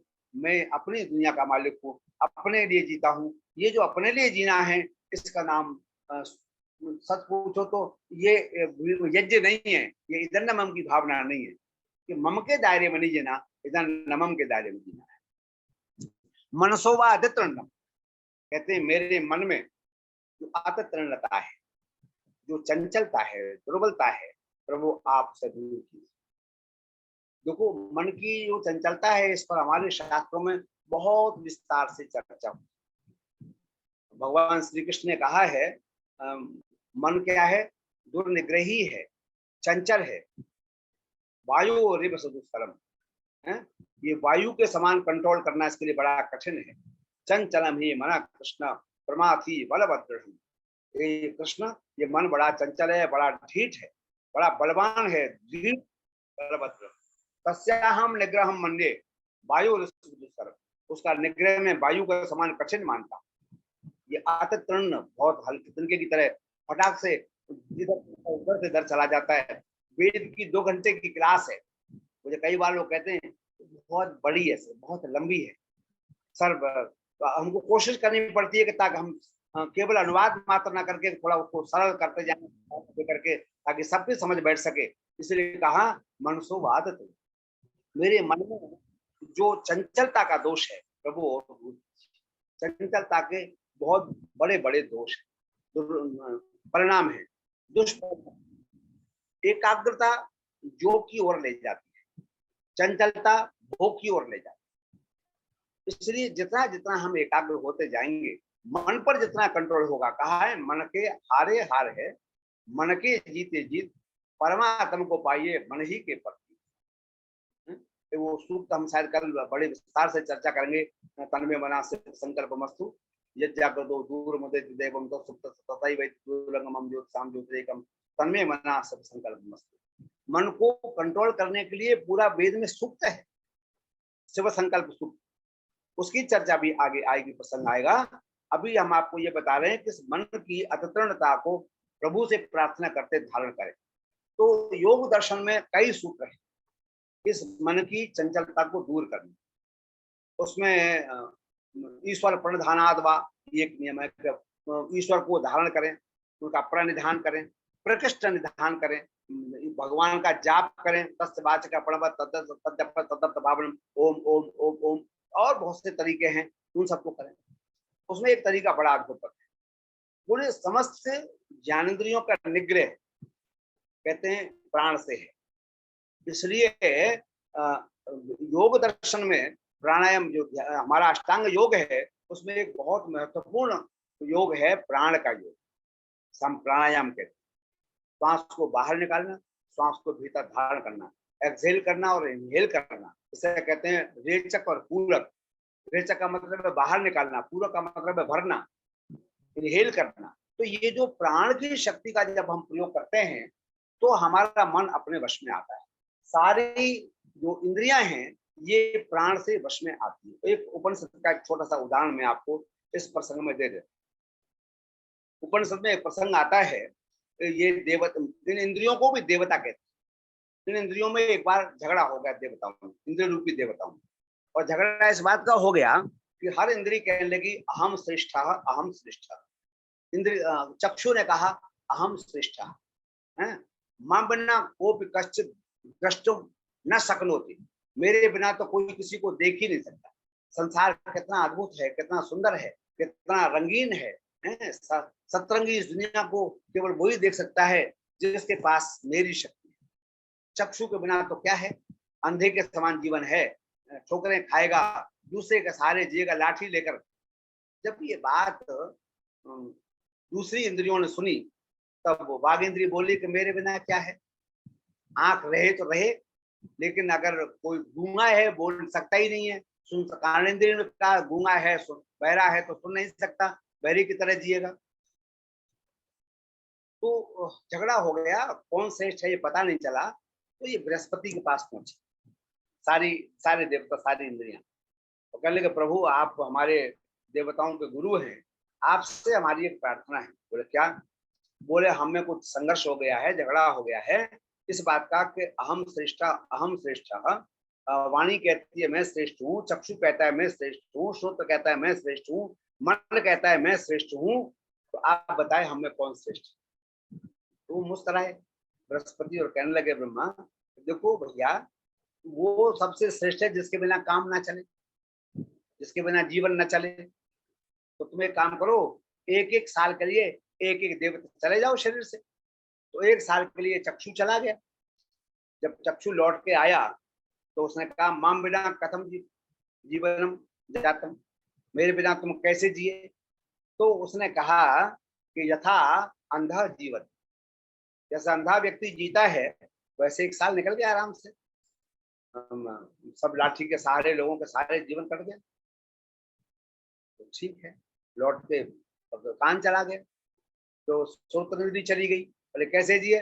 बोले जैसे बहरा जीता है, बहरा भी अपना काम चला लेता है इशारों से, वाणी से।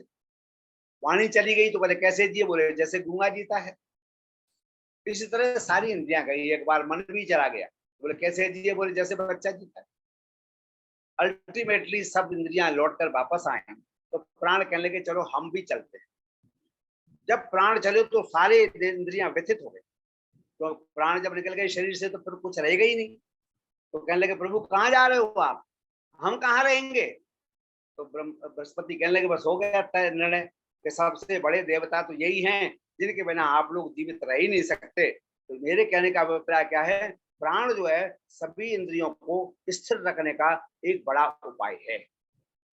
और उसका मैं एक उदाहरण देता हूं आपको, लौकिक उदाहरण है कि एक जनक की सभा में एक सन्यासी उपदेश सुन रहे, तो जनक जी ने कहा कि भाई देखो मन को वश में रखना बहुत जरूरी है और सबको प्रातःकाल सायंकाल संध्या करनी चाहिए। ये उपदेश वो दे रहे थे मन की एकाग्रता का। तो एक सन्यासी खड़े हो गए, 45 ईयर्स ओल्ड थे वो। उन्होंने कहा प्रभु मैं 85 साल का हो गया हूँ, मैं संन्यास ले लिया मैंने, पर सच्चाई यह है कि 85 वर्ष में भी मेरा मन एकाग्र हुआ नहीं है, लगा नहीं। मैं भजन भी करता हूँ, मैं यज्ञ भी करता हूँ, मैं संध्या भी करता हूँ, मैं पूजा भी करता हूँ, लेकिन मेरा मन कभी लगता है कभी नहीं लगता, ज्यादातर नहीं लगता। कैसे इसको कंट्रोल किया जाए। तो जनक की सभा में बैठे विद्वान कहने लगे देखो ऐसा है, आप ये मानकर चलो कि शरीर में दो ही वस्तुएं दुनिया में चेतन है, एक जीवात्मा और एक परमात्मा, बाकी सब जड़ है। मन भी प्रकृति का विकार है, सत्व रजस तमसाम साम्य अवस्था प्रकृति, प्रकृति महान महतो अहंकार। ये जो उससे पंच ज्ञानेंद्रियां परमात्राएं, ये जो मन है ये तो इसका विकार है, प्रकृति का मैं तत्व का विकार है। तो फिर जब ये जड़ है तो चेतन पर कैसे कंट्रोल कर सकता है। चेतन आत्मा है, आत्मा मन का स्वामी है। मन प्रग्रह मन तो लगाम है, आत्मानम रत्नम विद्धि शरीर रथमेवतु, इंद्रियाणि हयानाउ विषयांते गोचरान। और बाद में कहा कि ये जो बुद्धि में तो सारथन विद्धि मन प्रग्रह में, बुद्धि तो सारथी है, इंद्रियां तो मन तो लगाम है। तो लगाम कैसे बस में करेगा, उसके आत्मा के बस में, आत्मा तो सारथी है, रथी है, मालिक है, ऐसा मानकर चलो और जाओ संध्या करने। तो स्वामी जी चले गए, उन्होंने सोचा आत्मा चेतन है मन जड़ है, आत्मा चेतन है मन जड़ है, ये मैं मान आगे चलूंगा और मैं आज मन को कहीं जाने दूंगा। रास्ते में सोचते जा ही रहे थे कि एक व्यक्ति मिल गया, कहने लगे प्रभु जी नमस्ते। नमस्ते, मेरा नाम मणिराम है। अच्छा बोलो मणिराम। बोले मैं आपकी सेवा करना चाहता हूँ। अरे तुम क्यों सेवा करना चाहते हो। बोले आप यही तो सोच रहे थे कि मैं आश्रम में जाऊंगा तो इतने सारे काम है, कल को भंडारा होना है, कौन उसका इंतजाम करेगा, तो वो सब मैं करूंगा। तो बोले तुम, और एक बात और सुनो, मेरा नाम मणिराम है, मैं आपकी सेवा करूंगा, 24 घंटे करूंगा, और एक बात ध्यान रखना, काम नहीं बताओगे तो आप दंडी सन्यासी हो, डंडा छीन लिया। बोले डंडा तुम्हारी खोपड़ी में मारूंगा। उनके युग को बात हुई। बोले ये भी कोई बात हुई कि मैं 24 घंटे तुम्हारी नौकरी करूंगा और मैं जो है तनख्वाह भी नहीं लूंगा। तो ऐसा कोई नौकर होता दुनिया में, तो आप इसे स्वीकार कर लो। उन्होंने कहा ठीक है चल कोई बात, काम बता दो। आश्रम पहुंच गए, उन्होंने कहा भाई थोड़ा काम बताया, उसके बाद कहने लगे 2 मिनट तुम बैठो हम संध्या करने। बोले बैठ का काम नहीं, डंडा दो, और डंडा लेके दौड़ पड़ा। तो आगे आगे स्वामी जी और पीछे पीछे मणिराम। तो बीच में डॉक्टर शशि प्रभा कुमार जैसे प्रोफेसर, हम गाड़ी से जा रहे थे, उन्होंने कहा ये सन्यासी के पीछे डंडा लेके घूम रहा है कौन है। उन्होंने कहा भाई क्या बात है, क्यों सन्यासी के पीछे डंडा लेके जा रहे हो। बोले ये आपका बीच में बोलने की जरूरत नहीं है बहन जी, आप विदुषी हैं मैं जानता हूँ, लेकिन मेरा नाम मणिराम है, हमारी शर्त है नौकरी की। बोले ये शर्त है कि जब काम नहीं बताएंगे तो मैं डंडा मारूं। तो उन्होंने कहा कोई बात नहीं, ये शर्त हमें स्वीकार है, लेकिन तुम एक काम करो, एक बार माफ। और कहने लगे स्वामी जी बहन जी आज तो आपने छुड़ा दिया, कल को क्या होगा। उन्होंने चिंता मत करो, चलो आश्रम। और उसके बाद उन्होंने कहा देखो मणिराम तुम ऐसा करो, लोहा मंडी जाओ और 50 फीट का एक पाइप लेकर आओ और उसको 20 फीट नीचे गाड़ दो, 30 फीट ऊपर रहने, मजबूती से गाड़ दिया। पाइप ले आया, बोले अब इसके ऊपर चढ़ के देखो, हिल तो नहीं रहा। ऊपर चढ़ा, बोले नहीं। चढ़ गए, कहाँ चढ़ गए, उतर आओ नीचे। बोले यार प्रभु काम बताओ। बोले ऊपर चढ़ गया, ऊपर चढ़ गया। बोले काम बताओ, पर नीचे उतर आओ। बोले फिर आगे बोले हम जब तक संध्या करते हैं दोनों जने स्वामी जी, और आप ऐसा करो भैया इस पर चढ़ते रहो और उतरते रहो। इसको कहा है प्रचर्दन विधाराभ्याम व प्राणस्य। ये जो मणिराम और कुछ नहीं, वही मन है और आत्मा वही स्वामी है। ये मन को कंट्रोल करने के लिए बराबर इसको काम वित्त सतत प्राणायाम से मन में इंद्रियां थक जाती हैं, शिथिल हो जाती हैं और मन भी जो है वो वश में आ जाता है। ये एक उपाय है, और बहुत से मन के उपाय हैं जो गीता शास्त्र में भी कहे गए हैं, योग दर्शन में भी कहे गए हैं। तो मनसो वाद तृणम, मेरे मन में जो दोष है, विकार हैं, जो चंचलता का दोष है, प्रभु आप उसे दूर करो। सन्नो भगवत भुवन यशपति, जो तीनों लोकों का स्वामी है, सातों लोकों का स्वामी है, 14 भुवनों का स्वामी है, कहते वो हमारे लिए सम्मानी कल्याणकारी। अगला मंत्र तो गुरु मंत्र है और सेकंड से गायत्री मंत्र है। गायंतम त्रायते गायत्री है। वैसे गायत्री छंद भी है इसका, लेकिन इस मंत्र में भूर्भुवः स्वः अगर लग जाए तो ये गायत्री छंद नहीं रहता, इसका छंद बदल जाता है। इसलिए इसमें 1 2 3 जब ये बन गया देवी बृहति इसके साथ लगा तो, और तत्सवितुर वरेण्यम से लेकर लगा तो ये निश्चित गायत्री है। तो इसमें देवी बृहति और निश्चित गायत्री दोनों मिक्स हैं। तो इसलिए इस मंत्र की चर्चा हम करेंगे, ओम भूर्भुवः स्वः से शुरू करेंगे, क्योंकि बहुत से लोग आप लोगों में ऐसे भी होंगे जिन्हें भूर्भुवः और स्वः का पता नहीं है। तो ये 3 महाव्याहृतियां कहते हैं। व्याहृति का मतलब होता है अभिव्यक्ति, व्यवहार करना, व्यक्त करना, और महाव्याहृति का मतलब है महान अभिव्यक्ति। और ये महान अभिव्यक्ति क्या है? तो कहते हैं भू इत वै प्राणः, यह प्राणेति सर्वम जगत स भू, जो सारे जगत को प्राण प्रदान करता है उसका नाम क्या है? भू है। परमात्मा या भवति यस्मिन् जनाः तद् भू, जिस पर सारे प्राणी सारे व्यवहार करते हैं उसका नाम भू है। तो उस परमात्मा की कृपा से जगत के सब व्यवहार हम करते हैं, या यूं कहें कि हम प्राण जब शरीर में होता है तभी सब व्यवहार करते हैं। ये न भवति स भू, जिससे होता है वो भू है। हमारा शरीर जिससे चलता है, जीवन जिससे चलता है, जिससे हमारे होने का अस्तित्व रहता है, इसलिए वो भू है। इसलिए आचार्यों ने भू का अर्थ किया भूर्त वै प्राणः, जो प्राण स्वरूप है वो भू है। भुवः रीति अपानः, जो भुवा का मतलब होता है अपानेति सर्वान दुखान स अपान, जो सारे दुखों को हमसे दूर करता है। जैसा अपान वायु शरीर से बाहर जाती है, उसी प्रकार से जो हमारे शरीर के दुखों को दूर कर देता है वो भुवा है, यानी दुखों का नाशक। भू का मतलब है प्राण स्वरूप, भुवा का मतलब है दुखों का नाश करने वाला। अपान सर्वान दुखान, सारे दुखों को दूर ले जाता है। स्वः रीति व्यानः, व्यानयति व्याप्नोति सर्वम जगत इति व्या, स्वः कहते हैं जो सुख स्वरूप है, जो सारे जगत में व्याप्त है, उसका नाम स्व है। भूर्भुवः स्वः, ये तीनों शब्द परमात्मा के महान गुणों को अभिव्यक्त करने के कारण इनका नाम होता है महाव्याहृति। फिर कहा तत् सवितुर्वरेण्यम, ये मंत्र का देवता सविता है। कहते हैं सवितुः वरेण्यम सवितुः भर्गो देवस्य, सवितुः देवस्य तत् सवितुः देवस्य, उस सविता देव का जो भर्ग स्वरूप है उसको धीमहि हम धारण करें। तो सविता क्या है? सविता है उदय भावी सूर्य, सूर्य का एक नाम सविता है। पर सविता शब्द जो सू धातु के 3 अर्थ है, सूर्य अभिसभे, सू प्रेरणे और सू प्राण गर्भ विमोचने और सूर्य अभिसभे। अब तीनों ही अर्थ ले सकते हैं आप। तो इसमें कहा सविता का मतलब है जो सकल जगत का उत्पादक है, पैदा करने वाला। और ऐश्वर्य अर्थ भी है, प्रसव ऐश्वर्य यो हो, 2 अर्थ है, एक प्रसव एक ऐश्वर्य। तो जो सकल जगत के ऐश्वर्य का स्वामी है उसका नाम है सविता। सविता परमेश्वर का एक नाम है, और सविता उदय भावी सूर्य का भी नाम है। तो तत् सवितुः देव सवितुः देवस्य धीमहि यः भर्गः अस्ति यः वरेण्यम् अस्ति। कहते हैं वरेण्यम सवितुः देवस्य धीमहि भर्गः धीमहि। हम उस सविता देव को हम अपने हृदय में हम धारण करते हैं। तो कौन से सविता, देखो हर सूर्य का नाम सविता भी है और सूर्य का नाम आदित्य भी है, पर हर सूर्य चर्म चक्षुओं से देखने योग्य नहीं है।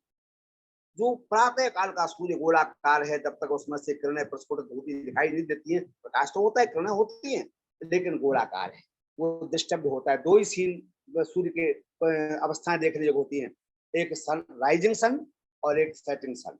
जो अस्त होता हुआ सूर्य और उदय होता हुआ सूर्य दोनों देखने योग्य होता है। वो हमारे रेटिना को शक्ति देता है, और जब ये ऊपर उठ जाता है, जब आदित्य भास्कर हो जाता है, तब हम उसे नहीं देख सकते। तो सविता देव से हम प्रार्थना करते हैं, प्रभु आपको हम धारण करना चाहते हैं। एक दो अर्थ हो गए, एक अर्थ हो गया भौतिक देवता जो सूर्य अर्थ है, और एक है आध्यात्मिक देवता जो परमात्मा अर्थ है। तो सकल ऐश्वर्य को पैदा करने वाला, सारे जगत का उत्पादक, सबको प्रेरणा देने वाला सूर्य भी प्रेरणा देता है सविता के रूप में, और परमात्मा भी प्रेरक है। सविता प्रसविता भवति प्रेरयति सुमति प्रेरयति, ऐसा भी इसका अर्थ है। इसलिए कहा मैं उस सविता का, उस परमेश्वर का, सकल ऐश्वर्य के दाता का, सकल जगत के उत्पादक का, सबके प्रेरक का, कहते हैं वो मैं धीमहि अपने हृदय में धारण करूं। कैसा वो देव है? कहते हैं वरेण्य है, वो वर्ण करने योग्य है। दुनिया में कौन वर्ण करने योग्य है? जो हमारे जीवन में हमारी सहायता करे। पत्नी पति का वर्ण करती है इसलिए कि पति जो है उसके जीवन को चलाने में सहायक होता है, और हमारे जीवन को चलाने में तो साक्षात सविता प्रभु जो हैं वो सहायक है। हमको क्या चाहिए, कब, कौन, क्यों, क्या हमारे लिए आवश्यक है, यद भद्रम तन्ना शुभ, क्या हमारे लिए भद्र है वही हमारे हमको सबसे अच्छा जानते हैं। इसलिए वो वरेण्य है, वर्ण करने योग्य है। वो देवस्य भर्गो देवस्य, कहते हैं वो भर्ग स्वरूप है, शुद्ध स्वरूप।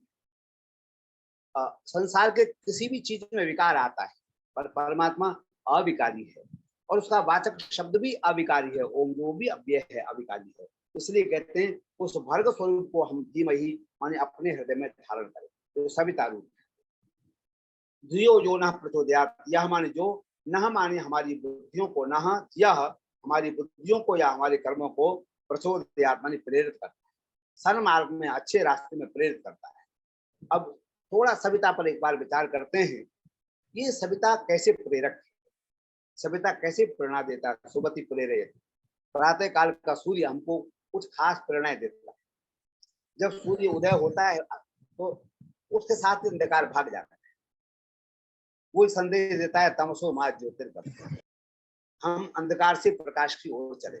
सविता जैसे ही आया है, उषा काल के बाद प्रातः काल उदय भावी सूर्य जो है, अंधकार चला गया। इसका मतलब है हम सविता को अपने हृदय में बिठाते हैं तो मेरे दिल में, हृदय में कोई कलुषता, कोई दोष, कोई बुराई रह नहीं सकती, क्योंकि वो अंदर बैठे बैठे प्रेरणा करेगा, it is right, it is wrong, ये गलत है, ये नहीं करना है। जब अगर वो बैठा है मेरे साथ आत्मा के, और मैं स्वयंभू हूँ, मैं मानता ही नहीं कोई मुझे रास्ता दिखा सकता है, तो मैं स्वयंभू में कभी भी रास्ता गलत हो सकता है। रावण विद्वान होने के बाद भी गलत रास्ते पर चला गया, और गलत रास्ते पर जाने से उसका परिणाम क्या खतरनाक होता है, वो अपने रामायण और महाभारत दोनों ही इतिहास में देखा है। चाहे वो दुर्योधन होने दो, चाहे वो रावण होने दो, शक्ति उसके पास है, ज्ञान उनके पास है, सेना उसके पास है, लेकिन विनाश के वो कराल गाल पे चले। तो इसलिए मैंने आपसे कहा कि सविता देव ने पहली प्रार्थना की तमसो मा ज्योतिर्गमयः। दूसरी प्रार्थना उनकी, धीरे धीरे वो ऊपर उठ रहा है, तो कहता है उत्तिष्ठ जागृत बला प्राप्य बला निबोधित, उठो। मनुष्य का काम है ऊपर को उठना। नाभयानम उद्यानम पुरुषते नाभयानम, पुरुष तुझे ऊपर उठना है, नीचे नहीं जाना है। सूर्य जैसे उदय होकर के ऊपर उठता जाता है, उसी प्रकार से मनुष्य को आगे बढ़ना है, ऊपर उठना है। चरई वेद, चलते जाओ। चलते जाने का एक लाभ है कि जो क्रिएटिव होता है, जो एक्टिव होता है, उसमें आकर्षण होता है। घर का हमारा कोई बच्चा एक्टिव नहीं है, निष्क्रिय है, निकम्मा है, उसके प्रति किसी का आकर्षण नहीं होता। ये सारी धरती, सारा संसार में सब नक्षत्र, सारे देवता अपनी अपनी जगह गतिशील है, और गतिशील होने से, क्रिएटिव होने से सबका आकर्षण एक दूसरे से टिके हुए। कि धरती इसलिए टिकी हुई है कि सब सूर्य, चंद्रमा, धरती, सारे नक्षत्र गतिशील होने से एक दूसरे से आकर्षण से इस अंतरिक्ष में टिके हुए। तो टिकना, गति टिकने का आधार है।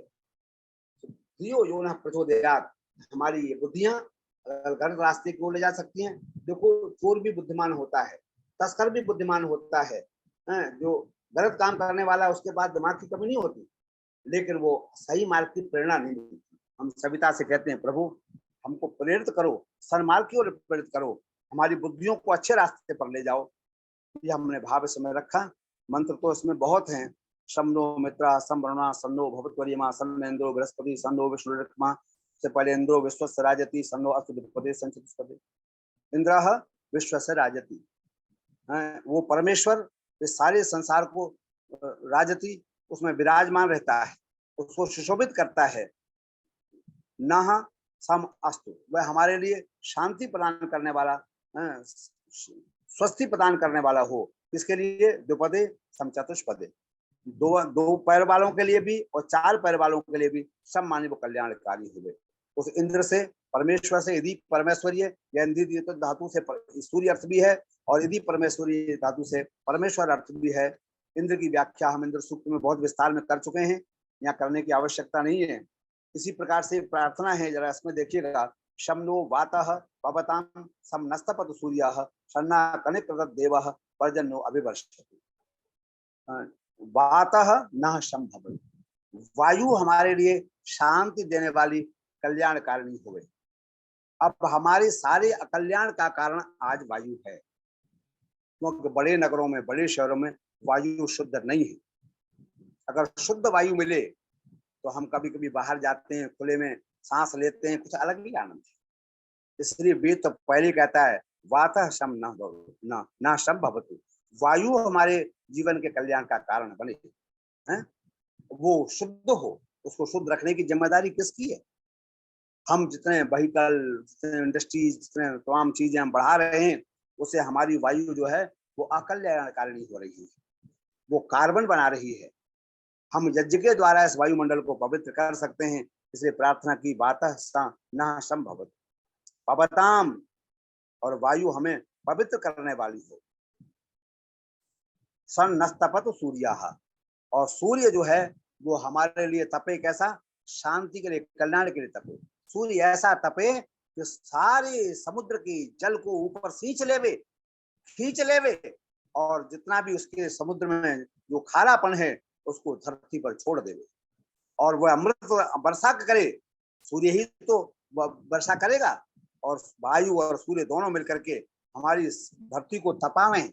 उसमें जो भी दोष आ रहे हैं, विकार आ रहे हैं, क्योंकि इस वायु को पवित्र करने के लिए सूर्य का सहयोग बहुत आवश्यक है। सूर्य की ऊष्मा, उसका ताप इसको पवित्र कर डालता है। इसलिए सूर्यः नः शम तपतु, हमारे लिए कल्याण के लिए तपे। शम नः कनिकृत देवः पर्जन्यः देवः कनिकृत अभिवर्षतु। कहते हैं जो पर्जन्य देवता है, जो बादल देवता है, वो कनिकृत, कड़कता हुआ, गड़गड़ गड़गड़ गड़गड़ गड़गड़ करता हुआ ये वर्षा करे। अभिवर्षतु, चारों तरफ से पूरे भूमंडल को पानी से भर देवे, ताकि हमारे पशु पक्षी, दिल्ली, बंबई, कलकत्ता, मद्रास के लोग, बड़े शहर वालों को भी पानी मिल सके। हमारी गंगा में, हमारी यमुना में, हमारी सरस्वती में, हमारे तालाबों में, और हमारे जो कुंड बनाए हैं उनमें पानी भरा रहे, जिससे हमारे जीवन का कल्याण हो। ऐसी अद्भुत अद्भुत प्रार्थनाएं वेद में हमारे जीवन के कल्याण के लिए हैं। अहान सम भवन्तु न संगा समरात्रि प्रतिधीयताम शन इंद्राग्नि भवताम भवोभि सन इंद्रा वरुणा राताभ्या। एक एक मंत्र की मैं कहां तक व्याख्या करूं। आपो हिष्ठा मयो भवस्था न ऊर्जे दधातना महिरणाय चक्षुषे। आपा हमारे जल कैसे होवे? कहते हैं मयो भुवा, हमें आनंद देने वाले हुए। मया कहते हैं आनंद। ये जल ऐसा हम पिए तो आनंद आ जाए। अब हमको जल को पीने के लिए हम उसे शुद्ध करते करते इस कदर शुद्ध कर देते हैं, उसके मिनरल भी खत्म हो जाते हैं, उसके विटामिन भी खत्म हो जाते हैं। एक आरो, दूसरा आरो, तीसरा आरो, और उसमें से सब कुछ निकल जाता है, दम ही नहीं बचती। कहते हैं आपो ही स्था मयो मयो हुआ स्था। आप जल जो है वो हमारे लिए आनंद को से भरे हुए हों, न ऊर्जे दधातना, हमारे लिए ऊर्ज धारण करने वाले हो। महिरणाय चक्षसे, मेरे जीवन के संग्राम में, महासंग्राम में मुझे मार्ग दिखाने वाले। तो जल हमारे लिए अनुकूल हो। युवा शिवतमा रसत भाजे तेनो सत्य देव मातरा तस्मा अलगमाम ये शिक्षा जन तो आपको जनता जना, इस जल से प्रार्थना की गई। एक शांति पाठ किया गया, ओम जऊ हु शांति। अभी पिछले दिनों 2 साल हम लोग बड़े भयंकर महामारी से जूझे हैं। उसका नाम क्या है बोला? कोरोना। कोरोना की बीमारी क्या है? कोरोना की बीमारी जब हमारी पृथ्वी शांत है, जऊ शांत, द्यूलोक शांत है, पृथ्वी शांत है, अंतरिक्ष शांत है, जल में पवित्रता है, औषधियों में पवित्रता है, वनस्पतियां जीवन के अनुकूल शांति देने वाली हैं, सारे देवता शांति देने वाले हैं, परमेश्वर शांति देने वाले हैं, सब कुछ शांति ही शांति है। तब कैसी विकृतियां हैं? कहीं अशांति है ना? कौन अशांत है? अंतरिक्ष अशांत है, उसमें वायुमंडल में ये भर गई बीमारियां। अब मुंह पर मास्क लगाओ ताकि अंतरिक्ष में जो भरा हुआ है अशम, वो हमारे भीतर घुस न जाए नाक के थ्रू, श्वास के थ्रू। अब एक दूसरे का स्पर्श, पहले हमारे यहाँ तो ऋषियों ने बड़ा कमाल का विवादन लिखा है, नमस्ते में अपने हाथ जोड़ो, सिर झुकाओ, स्पर्श नहीं करना। तो कोई जो महामारियां हैं वो टच नहीं करेंगी। इसलिए हमारे यहाँ देव शांत रहेगा, अंतरिक्ष शांत रहेगा, अंतरिक्ष में कोई दोष रह न जाए, है ना। पृथ्वी शांत हो, पृथ्वी मृदा में कोई दोष न रहे, जल में कोई दोष न रहे, अंतरिक्ष में कोई दोष न रहे। जब सब लोग, सब चीजें निर्दोष होगी, सारी प्रकृति निर्दोष होगी, तब दोष जीवन में घुस नहीं सकता। शांति रिद्धि, वो शांति हमें बढ़ाने वाली हो। धृति दृग्मा मित्रस्तमा चक्षुषा सर्वाणि भूतानि समीक्षन्ताम्। मैं सभी को मित्र की दृष्टि से देखूं, मित्र से हम चक्षुषा सर्वाणि भूतानि समीक्षे, मैं सबको उस आंख से देखूं, मित्र को देख, जो आंख मित्र को जिस नजर से देखती है उस नजर से दुनिया को देखूं, और सब लोग मुझे मित्र की दृष्टि से देखें। मित्र से चक्षुषा समीक्षा में है, हम सब मित्र की दृष्टि दूसरे को देखें, दूसरे हमें मित्र की दृष्टि देखें। जब हम परस्पर मित्र होंगे तब संसार में शत्रु कहाँ बचेगा? तो शत्रु होगा नहीं तो हमारे विनाश का, हमारे हमसे द्वेष रखने वाला कोई होगा नहीं। और कोई रखता भी है तो हम प्रार्थना करेंगे, योस्मान द्वेष्यम वयम दुष्मस्तंभो जम्बे दस्मा। जो हमसे द्वेष करते हैं या गलती से हम किसी से द्वेष करते हैं, हम प्रभु तेरी दाढ़ में रखते हैं, उस द्वेष को तू चबा जा, खत्म कर दे। ऐसी प्रार्थनाएं वेद में है। तो तच्चक्षुर्देवतम पुरस्तात् शुक्रमुच्चरत् पश्येम शरदास्तम जीवम शरदास्तम शृणुयाम शरदास्तम प्रब्रवाम शरदास्तम अधीनाशाम शरदास्तम भुज शरदास्तात्। इसमें शतायु की प्रार्थना है। तच्चक्षुर्देवहितम, वो प्रभु क्या है? चक्षु है, वो हितकारी है, वो सामने खड़ा हुआ साक्षात सूर्य का प्रकाश है। उसको प्रभु उस जैसे आंख खुलती है, सूर्य उदय होता है, आंख खुलती है तो हमको सब कुछ दिखाई देता है, तो वो तो हमारा चक्षु है। वो जब हमारे हृदय में प्रकाशित होता है, उदित होता है, तो सब कुछ हमें साफ साफ दिखाई देता है, क्या सही है क्या गलत है।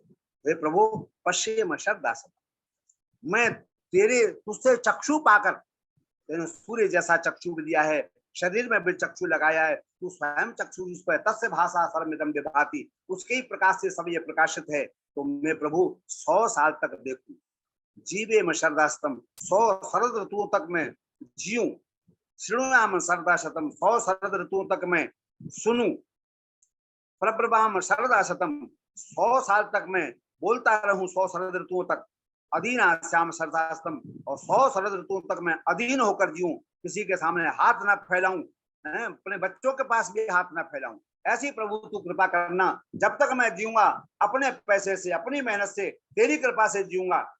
हुए शरदास्तात, और फिर और भी 100 शरद ऋतुओं से और 100 शरद ऋतु आगे हों, उस तक भी प्रभु आप मुझे जीवन प्राप्त कराएं। तो ऐसा ही जीवन प्राप्त कराएं जिसमें मेरे कान काम करते रहें, मेरे प्राण काम करते रहें, मेरे चक्षु काम करते रहें, ये मैं अधीन होकर काम करता रहूं।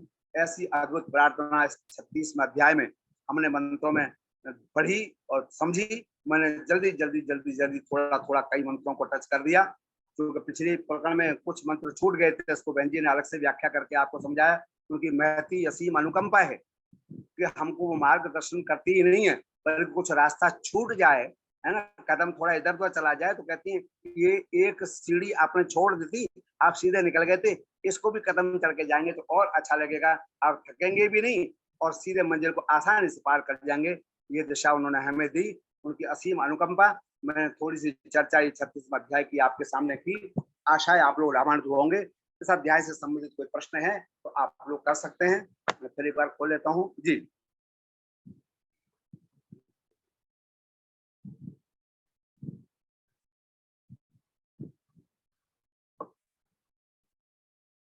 मेरी आवाज आप तक जा रही है? हाँ, प्रश्न कीजिएगा, अनलॉक कर लीजिए, अनम्यूट कर लीजिए अपने आप को, जिसने प्रश्न करना है वो।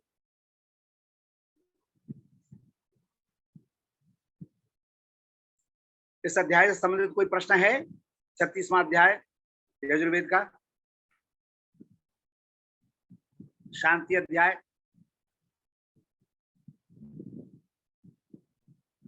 तो शांति अध्याय पढ़ के ज्यादा शांति आगे लगता है, क्योंकि हमने शम को बहुत पढ़ा है इसमें। शमनो भवतु सन्नो मित्रा संवरुणा सन्नो भवतु वरियमा सन्नेन्द्रो बृहस्पति सन्नो विष्णुर्क्रमा, जो मंत्र पाठ करते हैं उसमें भी शम बहुत आया। तो सब शांत हो गए। बिल्कुल ठीक बात है। अच्छा, मैं एक सूचना देना चाहती हूँ सबको, जो लोग प्रमाण पत्र चाहते हैं उन सबसे मेरा निवेदन है कि आप लोग राष्ट्रीय वेद विद्या प्रतिष्ठान उज्जैन की वेबसाइट से वेद निपुण परीक्षा होती है, उसके पेपर्स आप डाउनलोड कर लीजिए, फॉर्म भर दीजिए, क्योंकि जो कुछ आपको पढ़ाया जा रहा है यही परीक्षा में आना है। तो वहां से अगर आपको प्रमाण पत्र मिलेगा तो वैदिक शिक्षा बोर्ड को मान्यता मिल चुकी है सरकार से, आप लोगों को वो प्रमाण पत्र जो है वो सीबीएसई की तरह बोर्ड का प्रमाण पत्र होगा। क्या बात है। तो इसलिए आप लोग वेद निपुण परीक्षा को तैयारी करने के लिए फॉर्म ले लीजिए, वहीं से आपको फिर डायरेक्टली प्रमाण पत्र भी मिलेंगे, और जब आप फॉर्म भरेंगे तो आपको घर बैठे वो पढ़ने का सारा जो पुस्तक वगैरह सामग्री है वो घर में भेज देंगे, और आप देखेंगे कि आप जो ये कक्षाएं अगर ज्वाइन कर रहे हैं तो वो परीक्षा आपके लिए बहुत ही सरल हो जाएगी। मैम मेरी एक क्वेश्चन है जी। ये जो सारा मटेरियल और सब कुछ मिलेगा वो सारा हिंदी में ही होगा कि इंग्लिश में भी होगा? लाइक ऑप्शंस हैं लैंग्वेज के? मेरे हिसाब से तो हमने तो हिंदी में देखा है, वो आपको उज्जैन के संस्थान की वेबसाइट से ही पता चलेगा, क्योंकि हमने जो भारतीय विद्या भवन में मंगाया था कुछ छात्रों ने, वो तो हिंदी में ही था। हो सकता है कि अब उसको बाइलिंगुअल कर दिया हो या मल्टीलिंगुअल कर दिया हो, वो आपको वहीं से चेक करना होगा। जी ma'am, thank you ma'am. Welcome. तो बहन जी शांति पाठ किया जाए? जी बिल्कुल। ओम द्यौः शान्तिरन्तरिक्षं शान्तिः पृथिवी शान्तिरापः शान्तिरोषधयः शान्तिः वनस्पतयः शान्तिर्विश्वे देवाः शान्तिर्ब्रह्म शान्तिः सर्वं शान्तिः शान्तिरेव शान्तिः सामा शान्तिरेधि। ओम शांति शांति शांति। सर्वेभ्यो नमः। सबको बहुत बहुत नमस्कार। सबको नमस्ते। कल 3 से 5 मिलेंगे। नमस्ते मैम। नमस्ते सर जी। नमस्ते। नमस्ते सबको, और बहन जी को सादर प्रणाम। नमस्ते सबको। नमस्ते। धन्यवाद।